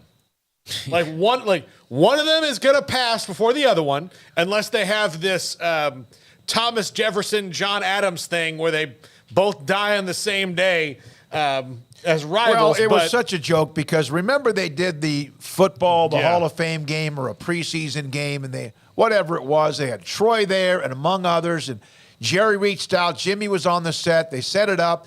Jerry said he was going in. You could see it kind of got Jimmy emotional, and it was just an absolute fraud of a broadcast when they did that. And that's on Jerry. If he didn't want to do it, he shouldn't have done it. But he gets emotional, got over his skis, and here we are now 2 or 3 years later. He got emotional. Yeah. Johnny Walker got him emotional. Blue, to be exact. Could y'all, by any chance, name, this will be the 6th inductee since 2007. Could you name, DeMarcus Ware is one of them, but the other ones since 2011 beyond? You talking about Ring of Honor? Yeah, so there's 5 more besides Ware. Darren Woodson. Yes. Drew Pearson. Yes. Gil Brandt. Yes. Yep. I was there for all of them. I should remember this. Drew Pearson had 2 that went in with him, and those are the 2 that you're missing. There was a 3-man 2011 class. Charles Haley. Yes. And you're making me the get meanest goosebumps. looking mofo on the planet and one of the best offensive lineman tackles of all time. Larry Allen. Yeah. So since 2006, which was when they inducted Rayfield Wright, there was a gap of 5 years, and then in 2011 they had the 3-man class: Larry Allen, Drew Pearson, Charles Haley. Then in 2015, Darren Woodson. 2018, Gil Brandt, and now here in 2023, DeMarcus Ware. Yeah, that's a great group, and there's many others you can argue, but it's not the ring of pretty good. It's not the ring of good. It's not even supposed to be the ring of very good. It's the ring of honor, and it is hard to get into. But the Jimmy Johnson name on it in there is incomplete. And Jason Witten will be the next one. Yeah, that's a good bet. Will yeah. Ezekiel Elliott be in the ring of honor? No, I don't think so. Romo is going to be the biggest debate. No, he'll get in because Jerry loves him. Yeah, but he has the final say. He'll get in. If Romo gets in before Jimmy Johnson, funny. You might have an uprising from the dudes in the 90s. Yeah. Well, this is off the radar, so there are a couple of other things here that are, I guess, honors related. The Lakers and the widow of the late Kobe Bryant, Vanessa Bryant, announcing that they will unveil a Kobe Bryant statue outside of the Lakers arena coming up this February. That was announced that it will take place on February the 8th outside of Crypto.com Arena. So they're already releasing the details to get it kind of revved up, and they will sell tickets to the event, of course, so they're already getting that going. But he will... Kobe Bryant, that is, have a statue erected outside the Crypto.com Arena, the Staples Center, as I better know it, coming up this February. Meanwhile, the Mets announced that they will be retiring the numbers of Dwight Gooden and Darryl Strawberry next season. So those 2 members of the 86 Mets and controversial figures, I think fair to say, at various points in their careers, will both be inducted into the Mets Hall of Fame their jerseys will be retired, I should say, next season as well. So for some reason, a lot of accolade talk this week. It just all kind of worked out that way, but you can't really argue that none of these people are deserving. Both those guys' careers, really both fantastic players, derailed because of addiction. And number 16 for Strawberry, number 18 for Gooden, just to be clear on that. But Gooden, I really hope he's better than they did the 30 for 30 about the 2 of them. Yeah. Darryl Strawberry, who we've had on the show a couple times. And Super Bowls, Super Bowls. I think we had him on when we were up in the loft in my house. I think we had him on then during the 2020. He is a very good example of what can happen when you are committed to coming through addiction, because he's really done well through that, which is a very, very hard thing to do. But Dwight Gooden, when they did that thing, he was still really kind of up and down and hadn't gotten out of it yet. And so I hope that by the time they do this, that Dwight's all good and ready to go. Because those were some fun teams. It was Dwight Gooden, and again, those are 2 guys who probably could have been Gary Carter, Hall of Famers. Was he a part of those Mets Gary team? Carter. Yeah. But those 2 in particular, Strawberry and Dwight Gooden, would be in Cooperstown probably had they not derailed their careers. Yep, so they are getting their numbers retired by the Mets. And so, a lot of stuff like that going on this week, from Kobe's statue to numbers retired for the Mets to the Cowboys Ring of Honor. It's kind of weird how that all worked out, but I will leave you with this, and that is the Shohei Ohtani injury. The big news in baseball: tore his UCL and will not pitch again this season, which doesn't mean his season's over. Obviously, that's the incredible thing about Shohei Ohtani, is that, as a pitcher, you can't use him anymore, but, as a regular player, you can still move forward, but, tough day for all of us, a tough day for him, according to the GM, Perry Manasian, when he talked to the media yesterday, undergoing a second Tommy John surgery. Not sure if that will be the case. Not sure how much he's going to hit. Not sure really about the details as of yet. Just sure that he is not going to pitch again this season, and that they will go for a second opinion regarding any type of surgery. So this all took place yesterday. He left the game. He was on the mound, left in the second inning. had arm fatigue, which is now you hear that term, you're like, uh-oh, and sure enough, your mind goes straight to TJ surgery. But it was his first start in a couple of weeks, and he had been fatigued, and that was part of the reason. So now they're pulling the plug entirely, and there have been some warning signs, but obviously interesting news out of Angels camp, and those are a few things off the radar. Great segment, Craig. And by the way, he's a free agent. And there were thoughts he was going to be a $500 million player because of what he could do. He still will probably hit, but you wonder if they're going to want to shut him down because they're now out of the race, because the AL West is an incredible race with Texas, Astros, and Mariners coming on fire. Astros beaten today by the Red Sox 17-1, by the way. Yeah. After they were a game back at Texas. You know it. The Rangers have lost 6 straight. Yeah, the Rangers suck right now. They have really struggled. Yeah. Paul, any thoughts on Ohtani? I'm bummed. Like, as a baseball fan, I want to see him pitch and hit for 20 years. That's what I want to see. Yeah. I want to see that. I don't think it's going to change his number all that much, at least early on. I think that he might it might hurt him in the first couple of years, but he's going to have some incentive clauses and all that. He's going to make a bunch of money. I'm almost positive he's going to be playing for the Dodgers next year, but we'll see. Yeah. We'll see. I mean, he's still very much, a guy who was on his way to the AL MVP before this injury. So you wonder how just everything's kind of affected by that, and still remains to be seen what all he's going to be doing. We just know that he's not going to be pitching. So as I mentioned, there's a few things off the radar, but I did also want to close it out, being the wrestling fan that I am, saying rest in peace to the Funker. Terry Funk passed away age 79 yesterday, an absolute legend worldwide, made his mark in Japan, here in America, also a Texas guy, so it's a little bit homegrown as well, but a legendary wrestling family, the Funks. But Terry Funk, one of a kind, R.I.P. to a legend. I saw Mick Foley and obviously Ric Flair, among others, reaching out with their thoughts about him. Real quick update in golf, because I had somebody bring that up.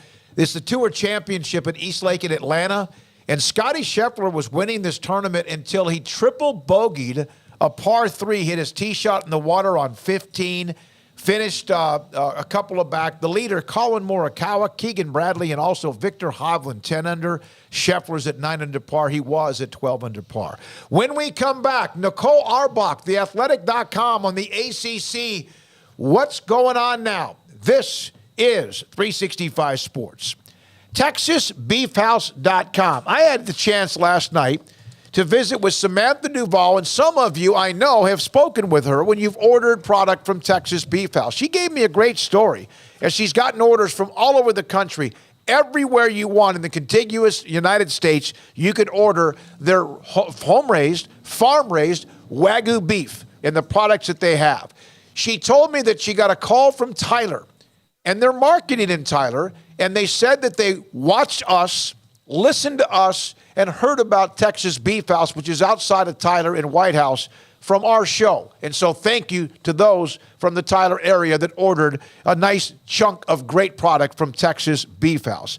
They have Wagyu, regular hamburger patties, jalapeno and cheese patties. And she explained to me last night that they're hamburger patties that have cheese in it, the way that they're put together, that when you put them on the grill, they don't just leak everywhere and melt everywhere, and the cheese stays intact. Wagyu jalapeno cheese summer sausage, garlic links with cheese, ground beef, flat iron steak, Wagyu fillets, ribeyes, New York strip. Use the hashtag SICK'EM10 to get a discount on any orders over $100. Samantha Duvall and Texas Beef House. Where's the best beef in Texas? Your house when you order from Texas Beef House. Unleash the flavor of Texas-raised Wagyu from their pasture to your plate at TexasBeefHouse.com. Come shop the greatest selection in Central Texas and save big on Ram trucks during the Make This the Summer event at Allen Samuels in Waco. Get a 2023 Ram 1500 Lone Star Crew Cab, 20% off MSRP or 2.9% for 72 months. The choice is yours. Plus, if you're a first responder, you get an extra $500 bonus cash. We've got the inventory and we're making big deals. Hurry in today. They won't last long. Allen Samuels in Waco is the place to shop Ram trucks.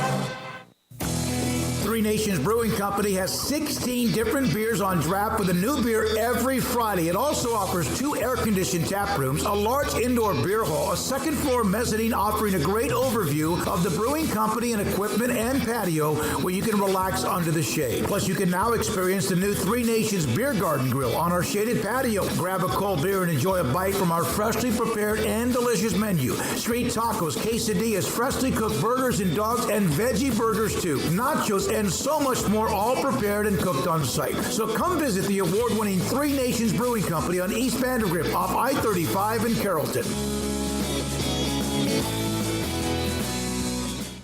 In Texas, there's pea-size hail and baseball-size hail. Guess which one hit our house? We didn't even know where to begin, but we called our Texas Farm Bureau insurance agent, and he was so reassuring. He knew exactly what to do to get our house back into shape and our lives back to normal. Now, we're even more thankful for the roof over our heads. Stop by and see our agents at one of our 3 McLennan County locations. Coverage and discounts are subject to qualifications and policy terms and may vary by situation. Waco Custom Marketplace is your hometown grocery store with a full-service butcher shop and bakery. Hi, this is David Smoak.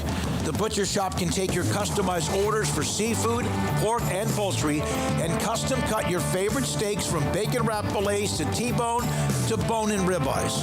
Cut specifically the way you want.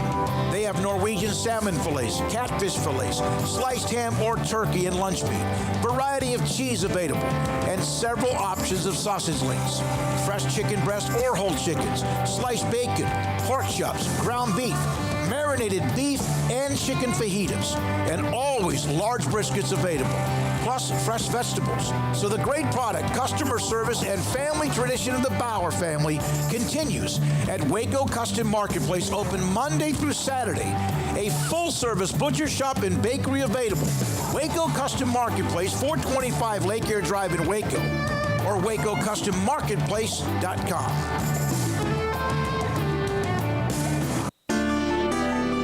It takes time to reach goals. It's a truth that applies to more than sports. It goes for your financial goals as well. You work hard for your money, and you deserve an investment strategy that lines up with your game plan. And Chuck Verno, your Edward Jones financial advisor, can help. If financial investments aren't putting forth the effort you desire, stop by today for a financial review. Chuck Verno, 720 North 64th Street in Waco, 254-732-1161. Edward Jones, member SIPC.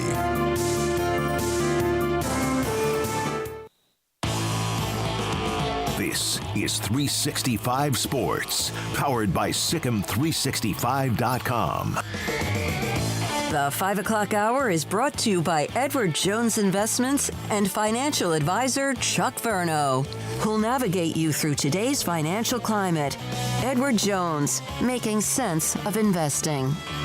Now here's David Smoak, Paul Catalina, and Craig Smoak.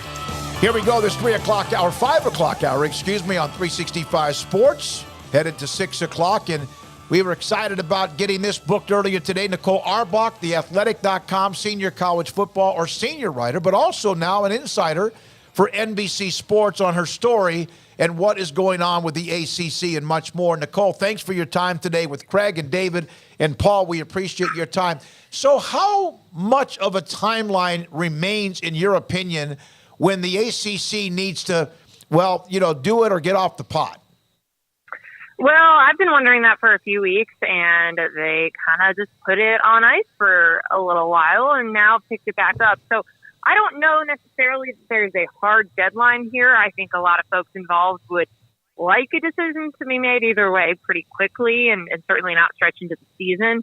But I don't think that they are operating under a hard deadline. We've heard a lot of deadlines around realignment over the last couple of years, and a lot of people have blown past them. So I don't think they want to set anything like that. And, obviously these moves would be taking effect for next year, so you can't have them linger too much. But I do think, we can see by the amount of meetings that have been set for this week that things are ramping up, and you would think moving towards a final answer.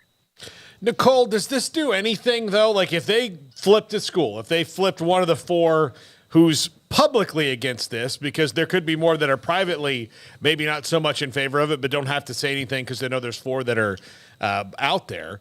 If they flip, say, NC State, is this going to do anything to help out the 3 that don't want it? Well, I think that's what the question is. I mean, the schools that have been opposed to it and took a straw poll vote a couple weeks ago, part of the reason is because, well, what does it gain us? What is the value that's being added? Does it help our football product? No. Does it help the additional revenue that we need to close the gap with the SEC and the Big Ten? No.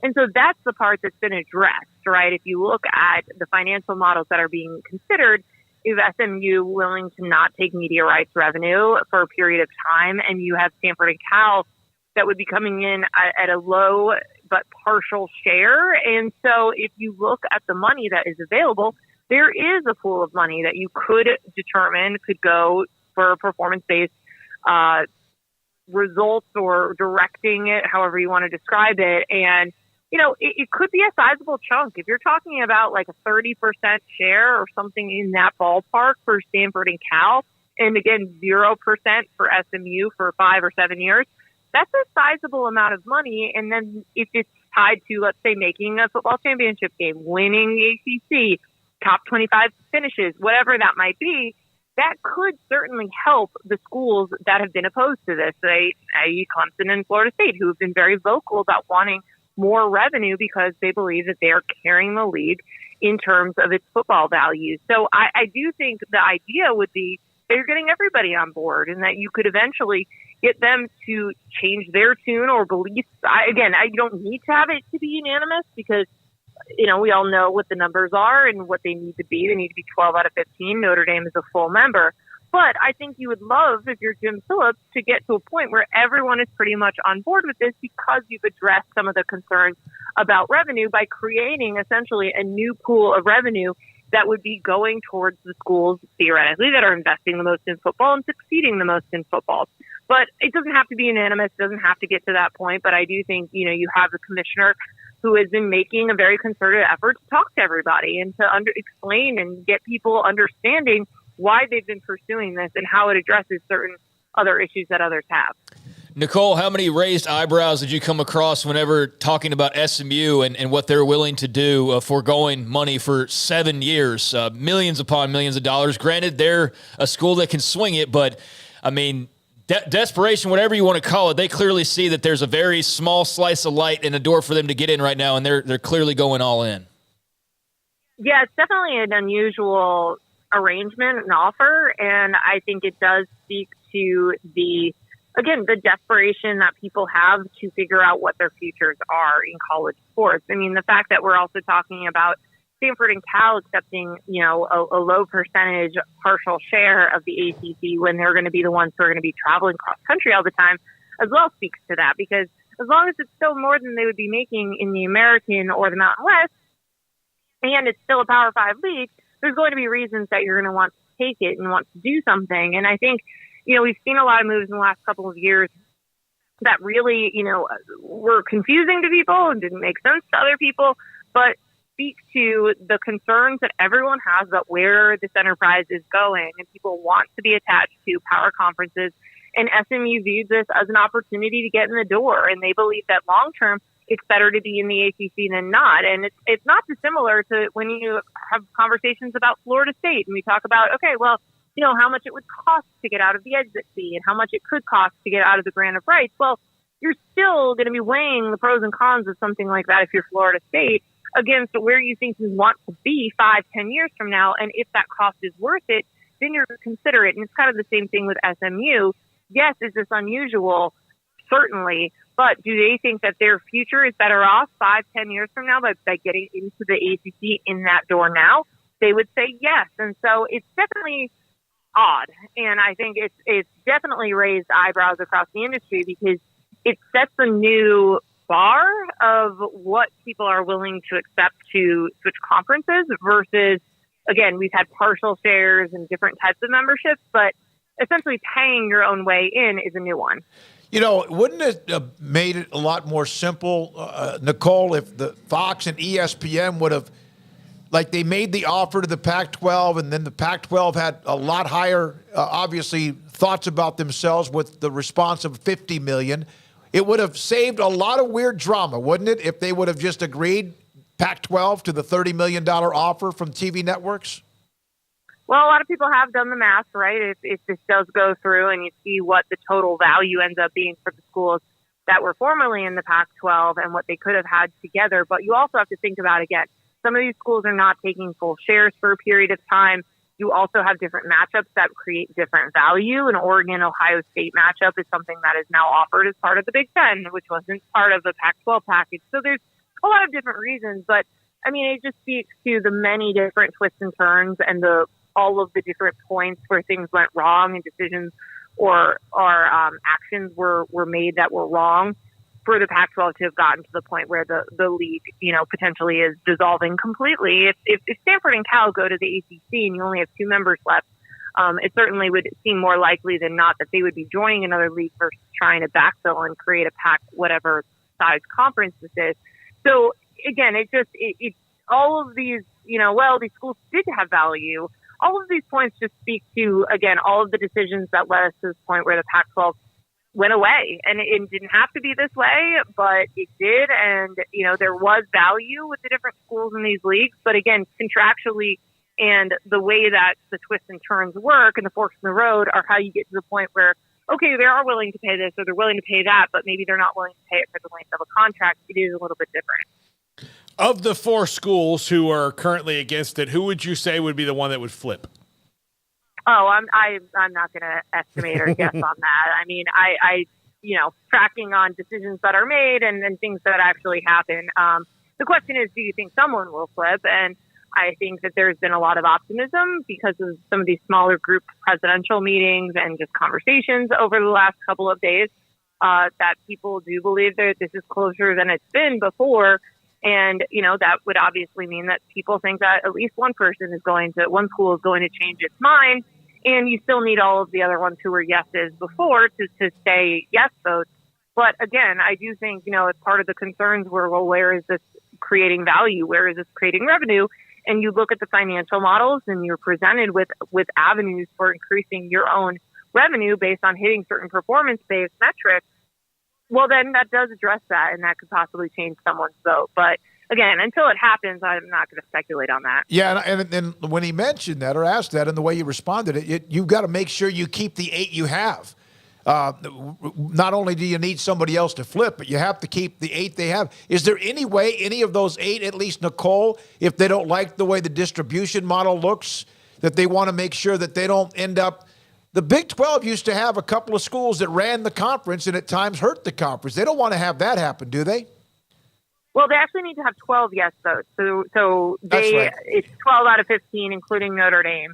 And yes, you need to maintain that, which again is why I think, this was not officially taken off the table at any point here over the last couple of weeks. The way that was described to me was like it was put in the freezer and then it was, taken back out. But people were having conversations and trying to explain and explore options and ways that this could work. And Jim Phillips wants this to happen. And so he has been really methodical about the conversations and the things that he needed to do to get people on board. And so, you've got to believe that if this has momentum now and is being taken seriously and people do believe it's closer than ever to happening, that you have that support. And again, I think we'll know a lot more after the athletic directors meet tonight and they kind of are presented and discuss some of these things related to the financial models. But, until you have that, you just kind of are basing this off of the optimism, that I've had in a number of conversations with folks in the league. Thank you so much, Nicole. Great stuff as always. Appreciate it. Congratulations on the NBC Sports opportunity, too, and what you do at theathletic.com. Have a great week. All right. Thanks for having me. Thank you. Nicole Arbach with us on 365 Sports. I like the way she put that in regards to SMU comparing it to Florida State. That was a good way of putting that. Mm-hmm. That I didn't really think about it that way, but it is similar. Florida State, we'll pay gobs and gobs of money through, what is it called? The private equity. And then we'll pay that all back eventually. So, it's similar in that way of this is our shot, let's take our shot. I think, obviously, FSU's, though, the difference being they're not operating out of sheer desperation the way that SMU is, where literally this is their shot. And if they don't land it, then I don't know where it comes again for them. Whereas with Florida State, they're locked in for 10 more years plus, and there will certainly be some things along the way where they might have other openings that they can take advantage of. Yeah, I think then the other side of the difference is Florida State has to go find private equity. Yeah. SMU just is. Yeah, just has it. They just are. Yeah. Florida State's got to figure this out. As big of a school and a big of a football program as it is, all of that, they are just now getting back into turning the kind of profit that they used to back in the day in their athletic department, because they weren't running it like a modern athletic department for a long time when they should have been. Now they are, and now they've gotten really big for their britches really fast, and we'll see how that works out for them. But SMU, when they sit down and go, okay, we need to get a power conference, we're going to have to give up probably like $210 to $300 million. You guys got that? They're like, yeah, it's only money. Yeah, I won't get a third yacht. Yeah. And that's not even then the money that they'll go spend on NIL to be able to even compete, and then raise the facility. And I know they're in the process of facilities before, like Mustang 42 or something yells at me. Like, I know that they're, shaping up the stadium and doing all that right now. But I mean, then you got to take your entire game to another level than what it's been on. So yeah, it's going to be a huge investment, but it's obviously one they think that they need to make, or they'll flounder otherwise in potential obscurity. So. Kudos to them, but yeah, there's only so many institutions that would have the ability, much less the dare to go in to say, yeah, we'll sacrifice hundreds of millions of dollars to get into this league and not then take any money, for the foreseeable nearly a decade afterwards. Again, I wonder, what does the ACC look like in 7 years that they're going to be a part of when they start getting money? Because there's a very good chance it's not as much money as they're making right now, and what's making right now is not good enough for some people involved. So, yeah, I guess that can be unpacked when the time comes, but very interesting stuff.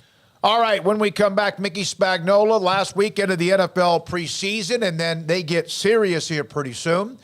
And so he'll discuss maybe some roster decisions. The Cowboys pretty much set with what they have and have had a pretty injury-free preseason, other than what happened with DeMarvion Overshown, who, of course, that's not good. That wasn't good news at all. We'll come back with that with Mickey and more. This is 365 Sports. Marco's Pizza. Pizza lovers get it. Fastest growing pizza brand in franchises in the country. And there are 5 of them in Waco. There used to be none. And I saw a little chatter on the chat room, maybe even 3-4 days ago, maybe a week ago, where somebody was looking for the closest Marco's Pizza, and it was like 90 miles away. But there will be one probably soon because of how fast-growing they are. There was none here just a few years ago, and now there are 5, China Spring, Belmead, Woodway, Hewitt, and also in Robinson. Bob Mock is the owner, has been in the pizza business for a long, long time, and I really respect how he's handled the growth of what he has here in McLennan County. And Marco's Pizza, go online. You can order online. You can order to pick up. They have specials. They have codes. And it depends on what you want. I like the thin crust, large, all-meat pizza. You may not want all the meat. You may want something else. You want maybe just vegetables. Whatever it is, they have it, because Marco's Pizza can deliver. Marco's Pizza, Marcos.com. Pizza lovers get it. In our logo and advertising, we say we are people that you can count on. What does that mean? It starts with providing a quality vehicle and quality service at a fair price. But it also means we do what we say we will do, and we treat people fairly with respect. It starts by hiring great people, good local folks who work hard with a caring attitude. Our employees are the real reason we are people that you can count on. Put us to the test and see for yourself that at Richard Carr Motors, we are people you can count on. Petty Clinic Men's Healthcare in Woodway is now proud to offer you men an exceptional weight management body sculpting product called semaglutide, also known as Ozempic or Wegovy. Semaglutide is an FDA-approved weight management medication. Once-a-week injections of this powerful medication offers an average body fat weight loss of 20% within the first year of treatment. In addition to body sculpting, semaglutide also normalizes blood sugars and has the clinical research proof of reducing blood pressure, cholesterol, stroke, and heart attack risk. If you're like most men and you have stubborn fat that will just not respond to typical diets and exercise, then help is finally here. Semaglutide, affordable, highly effective. Google search Petty Clinic Waco and reach out to the Petty Clinic team today for a free consultation with Dr. Petty to see if semaglutide is right for you. Go to pettycliniclowt.com. One size fits all. That may be all right for an adjustable belt or cheap sunglasses, but when it comes to your financial needs, no one wants a one-size-fits-all strategy. Cam Heathcott, your Edward Jones financial advisor, knows that his most important goals are yours. That's why we take the time to understand your needs, knowing you. That's how Edward Jones makes sense of investing. Cam Heathcott in Conroe at 936-756-7717. Edward Jones, member SIPC.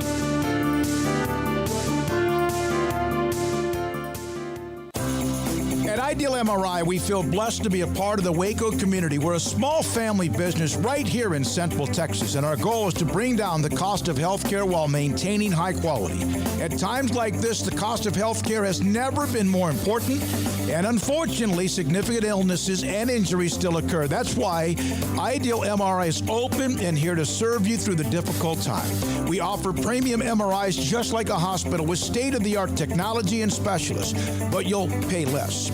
Sometimes thousands of dollars less, whether you're using insurance or not. At Ideal MRI, we accept most insurance and there are no hidden costs, even offering financing if that's needed. Everything included in the price, and you'll not get something as a surprise in the mail later on. If you need an MRI, ask your doctor about Ideal MRI. They'll know. You can schedule an appointment safely from home online in minutes at idealmri.com or give us a call, 833-IDEAL-MRI, idealmri.com. TFNB Your Bank for Life is the official local bank of Baylor Athletics. Find out why more Central Texas are making TFNB their bank for life. Sign up for our Edge checking and savings accounts to earn interest or cash back. With 5 convenient locations and an award-winning mobile app, banking has never been easier. TFNB, your bank for life. Member FDIC. This is 365 Sports. It's time for our weekly segment with Mickey Spagnola of DallasCowboys.com. Prescott fires, caught, Lamb, touchdown. Brought to you by the First National Bank of Central Texas, with 5 locations to serve you.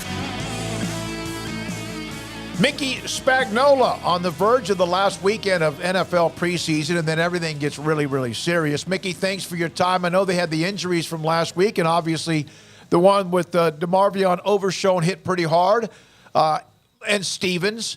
But how many actual truly competitive roster spots do they have to make decisions on? You know, I was thinking about that today. So they got to get to 53. But when they consider it, they look at it, David, as 69 because they got to have 16 practice squad guys. And I know it's been McCarthy's history and somewhat the Cowboys to try to keep your own. So, you know, if they got 87 guys right now, they got to get this. They're looking at it 69. They would like to keep 16 of their own, but you never know. Those guys have to clear waivers, and somebody might pick them off. But from the 53, I'd say I can probably get you to 45 right now. So there's probably 8 spots that they got to make decisions with. And some of that, David, will involve some guys that they've got to maybe keep on the roster for a day and then put them on injured reserve. And then they cross their fingers that whoever they release or do a wink deal with them, like, don't go anywhere. We're going to re-sign you in another day. So just because they get to 53, there might be some guys that have to go on injured reserve. And then next day they'll put them in injured reserve and then re-sign somebody they release. So it's a pretty good juggling act that they have to go through. Mickey, how do you feel that some of that backup guard, which I know is not like the biggest concern in the world, but backup offensive line stuff has come the last couple of weeks? Yeah, and I think it's still kind of shuffling along because I saw what they were doing, and then this past week they had started using TJ Bass when the first team's out there, they don't give Tyron Smith and Zach Martin all the reps, right? They don't need them. So you always look to see, well, who's taking their place with the first team? Well, this last week, TJ Bass was going in Martin's place at right guard. And then they were using, because Willetsko had been out with a shoulder injury, they've been using Awesome Richards at the left tackle spot. So that kind of tells me they kind of like those two guys, and they want to get a longer look at them. So I would imagine, keep an eye on how they use them in this last preseason game and how those guys perform. But they think they have something there with those guys. So that's two spots, and it looks like they're kind of settled on Forniak being the backup center. And he can play a little guard, although I think he's a better center than a guard. He's got short arms, and then we'll see. But, yeah, that's probably the one position that they're not solidified. So if there was, those 8 I was talking about, I would imagine 3 of those at least, and maybe 4 backup offensive linemen they got to settle on. But, again, if that's what you're worried about, that's not all that bad, right? It's backups on the offensive line. Mickey, with Overshown's injury and he's out for the year, does that then create other decisions because he would have been a linebacker and also been very much involved on special teams? Yeah, well, especially special teams. Matter of fact, when I was talking with John Fossil after practice yesterday, and I said, I bet that was a big kick in the gut. And he goes, I'm still sick about it. And meaning him and John Stevens, because those guys were going to be core special teams guys. And then, for Overshown, he was going to fit into some change-up packages as a linebacker / safety, a guy that can, very versatile, do a lot of things. And he was going to be on every special team they had. So, yeah, that one really, really hurt. And because when they started training camp, Fossil pointed out that, when they lost Luke Gifford and Noah Brown, 2 core special teams guys, that they were looking to replace them with guys at that same position. Well, one of the linebackers was going to be Overshown, and then Stevens could have filled the spot of Noah Brown as a kind of a pass blocking, wide receiver / tight end. So, yeah, that hurt, and it probably hurt the most on special teams. And everybody overlooks that, but that's kind of important to have guys that can block, guys that can go downfield and make tackles and are willing to do it. And, again, you don't get to practice that stuff in training camp. So, the preseason games are really important to be able to figure that out. Mickey, you mentioned that 45 is the number right now that you would say are pretty set. Do you think that this is a particularly good thing for them, that they really only have to drill down on 8 guys, that fans can be optimistic that they feel good about where they are through most of the roster? Yeah, I think so. I think this, if you look at it from a depth standpoint, this is probably one of their stronger rosters that they have, because they'll probably be sick that they have to cut somebody, and somebody's going to pick them up. Now, I'm sure every team thinks that, right? Oh, we got these guys, and how are we going to cut them? We can't let them go. Somebody's going to pick them up. Well, if enough teams have that, then, you can get guys through waivers and get them on your practice squad. But, yeah, they've got tough decisions. They got tough decisions. Now, not as tough with Stevens getting hurt at tight end, because they basically had 5 tight ends that they were going to have to decide on. They're going to have to decide how many running backs they're going to keep. And do they have the luxury? They like the lefty guy, the fullback, but can they afford a spot for him? Wide receiver, I can give you 6 guys that they'd like to keep, but can you keep 6 wide receivers and 4 running backs? And then I don't think you can keep a fullback. So those are the decisions that are going to be tough for them to juggle. To see what all they can do. They probably got excess on the defensive line now, at least one spot. So somebody's not going to make it. And, they've got a bunch of young safeties and corners, guys like Y.A. Thomas and Eric Scott. Can they fit those guys on the 53? So, those are the tough decisions they've got to make. Do you think Kelvin Joseph has done enough to stay on the roster? Outside of just being a second-round pick? yeah, I think they like the fact that he's pretty good at special teams and he's pretty talented. Now, is he the backup guy right now in the slot? Probably so, just because Jordan Lewis will probably have to start the season on some sort of list and probably miss the first 4 games of the season. But yeah, and again, you know, I don't mean to get hung up on the special teams, but somebody's got to do that stuff. And I think they feel like his talent allows them it allows him, I think, to still stay on the 53-man roster. Mickey, this is a team that, because last year, and they win division titles, they make the playoffs, and we know that the frustration has been an unheard of nearly 3 decades of not getting to an NFC championship game. If they get to one, why will it be this year? Number one, I think this defense is going to take the next step. You know, there were times last year, you know, they had to score 30, 40 points to win a game, right? I mean, think about the game they beat Philadelphia. They ended up scoring 40 points on that defense, but they only won by, I think, 1 score, if I remember correctly. In 11 of 17 games, they gave up 100 yards rushing, and I think the lowest was 134, something like that.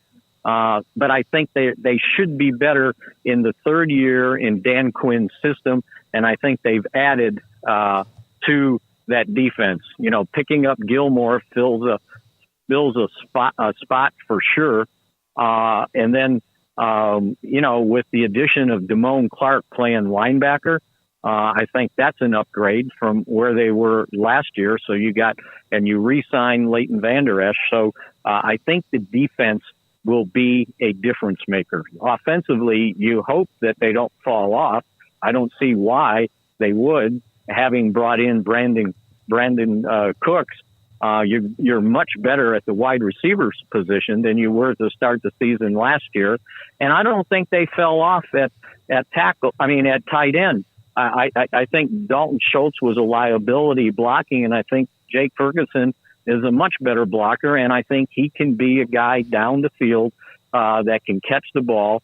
And so I think that tight end position will be pretty tough too. So, and I mean, okay, they don't have Zeke. Well, somebody's got to replace his 12 touchdowns. Now we'll see what happens at the running back position, but sometimes you got to do different things to compensate for the talent that you lost. You got to do it a different way. Maybe you don't 3rd and 1 and send a running back right up the middle every time to try to score a touchdown. You got to do something different. So I think offensively they should be just as good. And I would imagine that Dak Prescott will be much more careful with the ball now that he's got better wide receivers. Michael Gallup was not Michael Gallup last year. They were always 1 to 2 wide receivers short last year. And now they're stronger there. So I would imagine this offense should not drop off one bit. Thank you, buddy. Appreciate it. Enjoy your another season. Mickey Spagnola, Thursdays with us on 365 Sports, the Cowboys' last preseason game. I have to admit this, and I know the NFL is all-powerful, but I just haven't watched more than maybe 10 minutes, and it might have been just because the Cowboys were on against, I think, Jacksonville. I haven't been able to see the Cowboys play one single preseason game yet because I have DirecTV, and they're in a battle with Nexstar, who owns the Fox station, that they've both been on. So they're... I thought it was because you were forced to watch Kansas basketball replays or something. You know... By the way, I went to Paul's house. Can I talk about this? Yeah, absolutely. I went to Paul's house to drop off a piece of equipment, and I walked in, and I'd been there. It's been a while. Mm-hmm. Holy crap. It's clean. It's immaculate. It's spotless. You could... Amanda was vacuuming, and what you said was the 10th time that day, which means probably 15 or 20. I just said 10 was the median. So I walked to I walked to the island in the kitchen. It used to be just littered with dirty dishes. That's not true. And I had a napkin, and I tossed it on the floor, and I was running for my life. Yeah. By the time it hit the floor. I will tell you, our house is cleaner than most hospitals. You could, if you need an like Amanda wouldn't have it, but if you need an appendectomy, you might be, depending on what city you're in. You walk in with the gloves, and you could the doctor could come in, you could do it on the kitchen island, and it would be maybe cleaner than it would in a lot of hospitals in the country. I'm telling you, man, it was spotless. It is immaculate, spotless. I can't wait to spill like jelly on the floor or something like that. I will tell you this. I almost think I didn't get married. I like to put my milk in glass bottles because it keeps it colder. Yeah, I do. And I don't do that, but I would if I did. One, I bought some, and one morning I had one that was like a half-gallon bottle. It has this handle on it, and I was pouring some milk into a bowl of cereal. It slipped out of my hands. It shattered all over the floor. Oh, that's great. And I was barefoot in the kitchen around glass and milk, and I think, like, this was before I even proposed, but that was for a clean freak like Amanda. That was her Vietnam. And so it was really bad. I will pay you $100 to drop another bottle of full milk on the floor. Do you clean out that extra bedroom for Yes. me? All right. All right. When we come back, Paul Catalina's top 5, and this is 365 Sports. Don's Humidor and Coffee Beans, 48-foot walk-in humidor loaded with every type of cigar you could ever want, with the greatest names in cigar business, Rocky Patel, which is my favorite, Ashton, Macanudo, Cohiba, obviously Padron, and many others. Arturo Fuente, Romeo and Julieta. They have them. They have a bunch of them. But what also has been really cool is what I've learned about their THC and CBD products. Vita Dreams is a gummy that you can take at night. You kind of learn if you have one or another one, and it allows you to fall asleep with a little bit less, a little more peaceful, where you're not like tossing and turning. And then on top of that, I found out about the THC gummies for people who have severe pain, whether it's body pain, whether it's back pain, whether it's bone pain.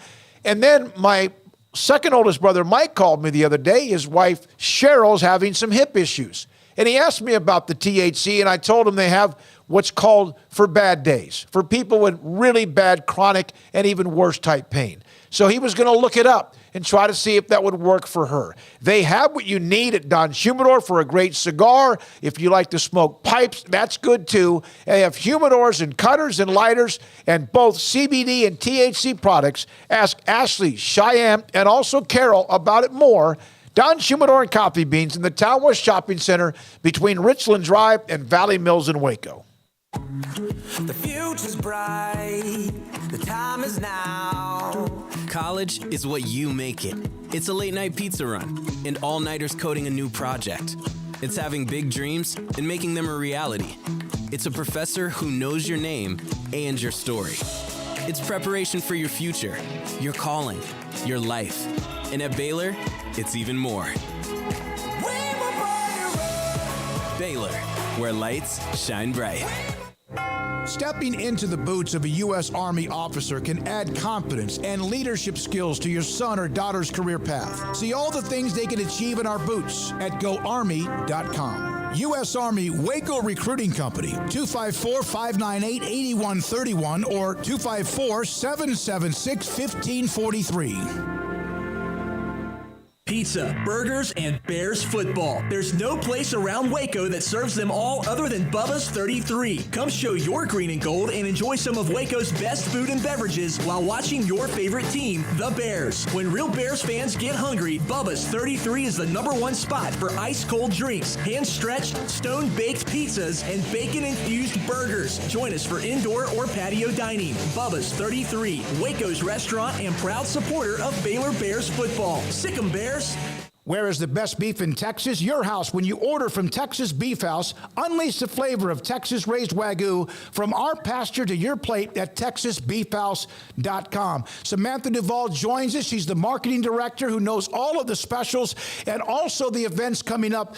And thank you very much, as always, for your time. So all of these holidays are over. We've hit the meat of, literally, of the summer. And your thoughts about as you hit the month of August and into football season, Samantha? Football season's right around the corner, so that means it's perfect time for tailgating. The best time to grab our hamburger patties is right now through the end of July. We still have our sale going on with our regular patties and our jalapeno and cheese patties.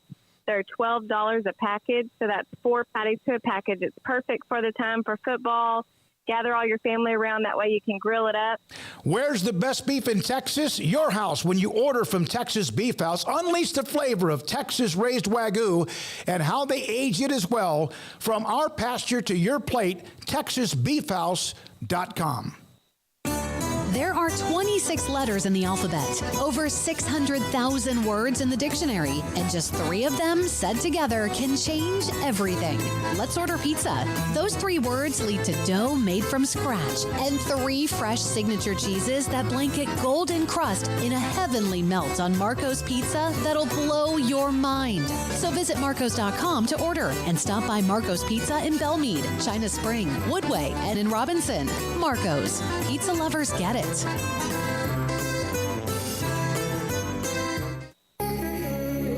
It's time for Paul Catalina's Top 5, brought to you by Texas Beef House. Where's the best beef in Texas? Your house when you order from Texas Beef House. Unleash the flavor of Texas-raised Wagyu. From our pasture to your plate, TexasBeefHouse.com.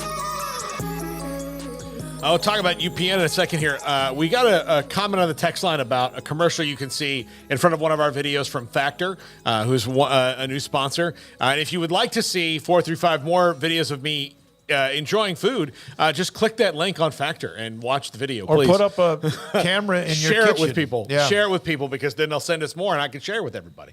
But yeah, it was really enjoyable. I want to talk about UPN, Unite Private Networks, really quick. You saw we had a little bit of buffering earlier in the show. It got dealt with very fast. Within minutes, I was on the phone and we got to the break with them. They fixed the issue, or they found out what the issue was. It actually wasn't with them. It was kind of with us. But it was a minor issue. And you notice we never dropped off of our stream. We didn't have to end the show and restart it, which is huge for us. And that's what Unite Private Networks can do for you. They can absolutely speed up your business. Lost connections here mean lost revenue for us. And that's what it means for you and your business. So if you need to know more, go to UnitePrivateNetworks.com. The amount of time that it took me to get on the phone with somebody at the communication center compared to with our previous, it was 1% of it. 2 rings, answer the phone, what's wrong? They handled it in the break, 4 minutes. 4 minutes compared to one time I was here for 2 hours after the show was over, yelling at a guy. Yeah, so you're right. Now here is the top 5 thoughts on ACC expansion. Number 5. Are there more than 4 holdouts? I wonder this, and look, it may have changed, and I'm coming around on this after talking to Nicole Auerbach a few minutes ago, but right now there are 4 holdouts because there only need to be 4 holdouts, and there only need to be 4 that are even semi-public about it. The others can just lay in the background and not hold out until they hear the deal and hear what they want, but there could be more. I was surprised that Miami wasn't one of the ones we heard about publicly, but if they were also maybe not for it, they didn't have to say they weren't for it because 4 people said before they even had to. And then whichever way it goes, Miami can say well, this is what we wanted the whole time. And I'm just using that as a theoretical example, but I wondered if there maybe were more than 4 holdouts, some that were secret that maybe Jim Phillips had to do some more convincing on. Don't know, yeah. I mean, we don't know, but certainly stands the reason that there could be some who haven't, shown their full hand, because why should they? They don't have to. I mean, you can say that you're clearly seeing, Florida State stake their claim on what they would like to see. And Notre Dame has, given their 2 cents, but not everybody's weighed in on it. And, a lot of those schools that we don't even think of to mention could very well be the key schools because they could be the difference in adding or not. And so, yeah, if I'm like Wake Forest, I don't know exactly what my position is or their position is, but yeah, in theory, they're not really, to my knowledge, saying anything, and they could be somebody who could go either way depending on the way the wind blows. Yep. Yeah. I mean, then you don't have to, if you've already let these other 4 schools be out there and be the ones who are stopping it, then you win either way. Like, if you don't expand, you can be like, well, I'm glad that didn't happen. I didn't say anything about it. And if you do, you'll be like, well, this is what we needed for the ACC all along. This is why I pushed it. I'm out in front of it. Number 4, what if SMU does this and then the ACC is gone in 7 years? I get, like you mentioned earlier, Craig, that maybe it's worth it just to try. Mm-hmm. If you've got the money, it's the investment they think they're going to pay back. But if this doesn't save that conference, then SMU is back where they started. Yeah, but not doing anything leaves them completely out of the picture. So Yeah, like this the is same old. this is their big shot, and I don't see. And I'm not an expert on anything. I know, we're supposed to pretend like we know everything, but I don't. And so I don't know what other options might creep up over the next few years. Speaking of Adderall, calm down in a second. I don't know what else could take place moving forward, but it certainly seems like it's their last big swing at the plate. And so they're willing to go all in. And you know what? Let that be a problem when it becomes a problem. You don't not do something because, well, what if in 7 years something bad happens? Well, maybe you got 6 good years ahead of then, and it's all worth it. You know? And if you're at the table, if you have a seat at the table, your chances are better than if you don't. What if they go and flourish like they think they will, and all of a sudden they're a bigger draw than Baylor or than Houston or than TCU or, and I know, TCU would probably, given what's happened lately, be hard. But, yeah, I mean, that's what you're banking on is that you can now show everybody what you've been it'd be not able to show for years and years and show why you belong. Easier than if you're not a part of the Power Five in some other way, whether that happens or not. Number 3, TV math is confusing. No kidding. I thought, and look, we spent a year talking to Bob Thompson and Pat Crakes and Jim Williams and all these people explaining it to me.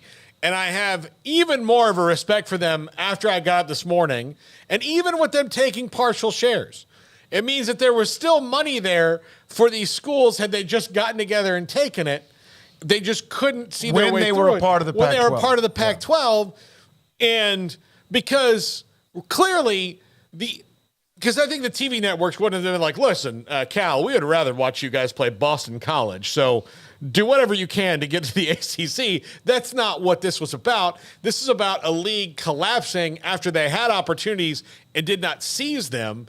And now everything is falling into place a different weird way. They're all going to get the kind of money they were going to get in the first place. You wonder, had they done that, what would then the Big 12 have done? I think the Big 12 I think it maybe would all been the same because I think at that point when the Pac-12 was doing it, the money. They just would have been like, okay, we're going to do this because Brett Yormark's strategy wasn't to go, which is why he went to the, why his worked out and theirs didn't, is he went and said, look, just give us kind of cost of living increase on this, and we're good. We want the same deal again. We want stability. And the Pac-12 was like, we want 50. Yeah. So you're saying what would have happened if the Big 12 had just taken the original deal? Or if deal the Pac-12 had taken it, what happens to the Big 12? So what would the Big 12, would they still have had the ability just to extend what they have with they have the incoming teams. They knew that, but would they have just been able to do what Yormark did? Because what we always hear is he jumped ahead in line. And there was money still available. They didn't get any extra money, really. So, I mean, it wasn't as-is deal. So, possibly less than what they're getting now would have been more likely because you would have been already committing money to the Pac that otherwise you weren't committing when you agreed to just keep the deal pretty much as is. So now you're doing, let's have the same deal. Yeah, well, we just signed the Pac to a deal 2 months ago that was for this much money. So now what are they going to say? What they're saying now, we don't have that much money remaining. Right. Sorry, this is the best we can do. I think the Big 12 would have gotten less money in the long run. It would have been tight. I don't think they would have, fizzled out, obviously. But it is, I hope that one day we can actually get the truth out there of what were the original plans with all this, because we know it was to kill off the Big 12. I mean, that was the move that looked like it was the most likely. It's not how it worked out, partly because the Pac didn't play their role the way they should have played it. But yeah, it just feels like there is a grand master plan happening behind the scenes. And I know that might sound paranoid, but when you see how it's all fallen into place, even if there's been a couple chapters that weren't written exactly like you thought they might be, it all is consolidating. It all is starting to group together in shorter, in smaller groupings, but, just more teams within those smaller groupings. But it's a Power 4 now. However you got there, it's a Power 4, not a Power 5. Yep. Number 2. 4 1/4. If FSU and Clemson don't get most of the money, does that change anything for the ACC in trying to keep them happy? And if most of the money isn't really enough to bridge the gap, then we're kind of back at square one anyway. And maybe this is all moot because the ACC has to do this to protect against anything. But yeah, I don't, this is a question I honestly don't know the answer to because it's been very confusing. I mean, I know there's not every school in that league can puff their chest out and say, well, we're not standing for this, but as a collective they can. And I can see where this temporarily works. I just don't see how you're basically FSU's B for the rest of your lives, because that's kind of what it's setting up to be if you just cave into any demand just to keep them happy. Well, as we learned with Texas, or as we've learned with other, various comparable scenarios over the years, you're just going to keep doing that. That doesn't ever end. That was my point earlier in the show, that if you give them that much clout, and I understand who they are, and they do too, and everybody else does, are you now putting yourself in a position where they're going to start muscling up more often? Yeah, I don't know. Like, are they going to get an extra $5 or $6 million a year? Is that all? Is that what it is? Is that why they're voting against it? Because they want 25. Well, but there's not 25 exactly. there. So, okay. But that's what's going to.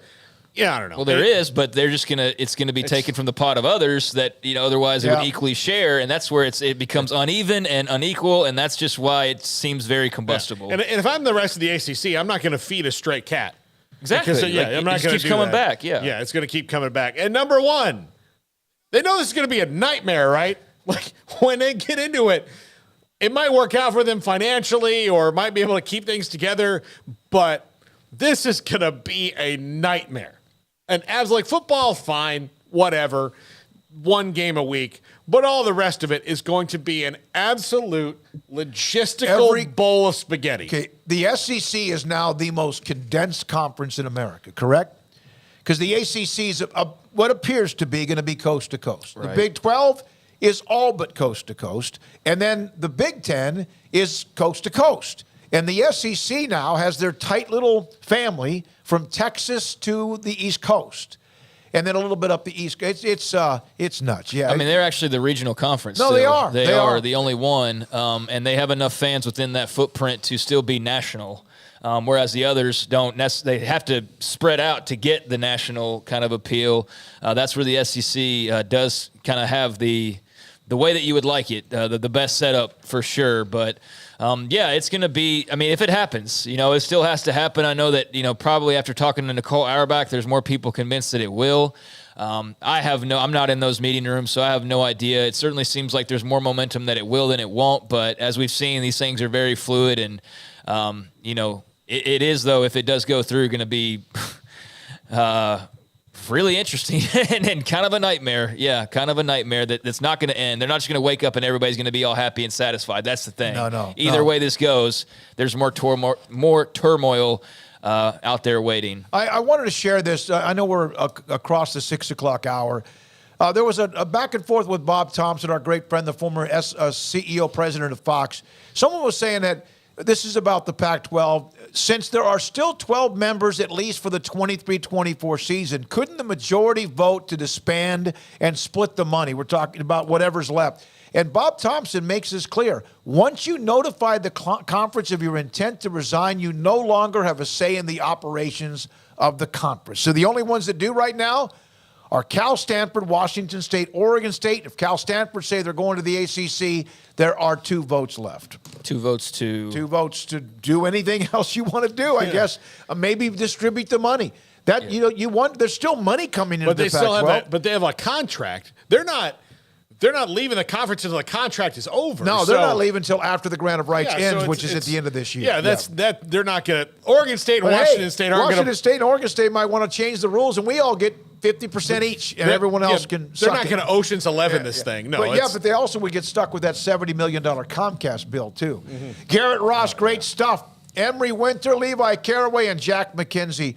Paul's flying solo tomorrow. We have high school football starting tomorrow night. We'll be up in Mansfield, Texas. We'll also have a game in Mejia, Texas. And then Monday, Paul starts the triple option, which will be 1 until 2 in the afternoon. I'm David Smoak. Thank you for watching us. Craig Smoak, Paul Catalina, our incredible sponsors, and you, the audience. We can't do it without all of you. This is 365 Sports.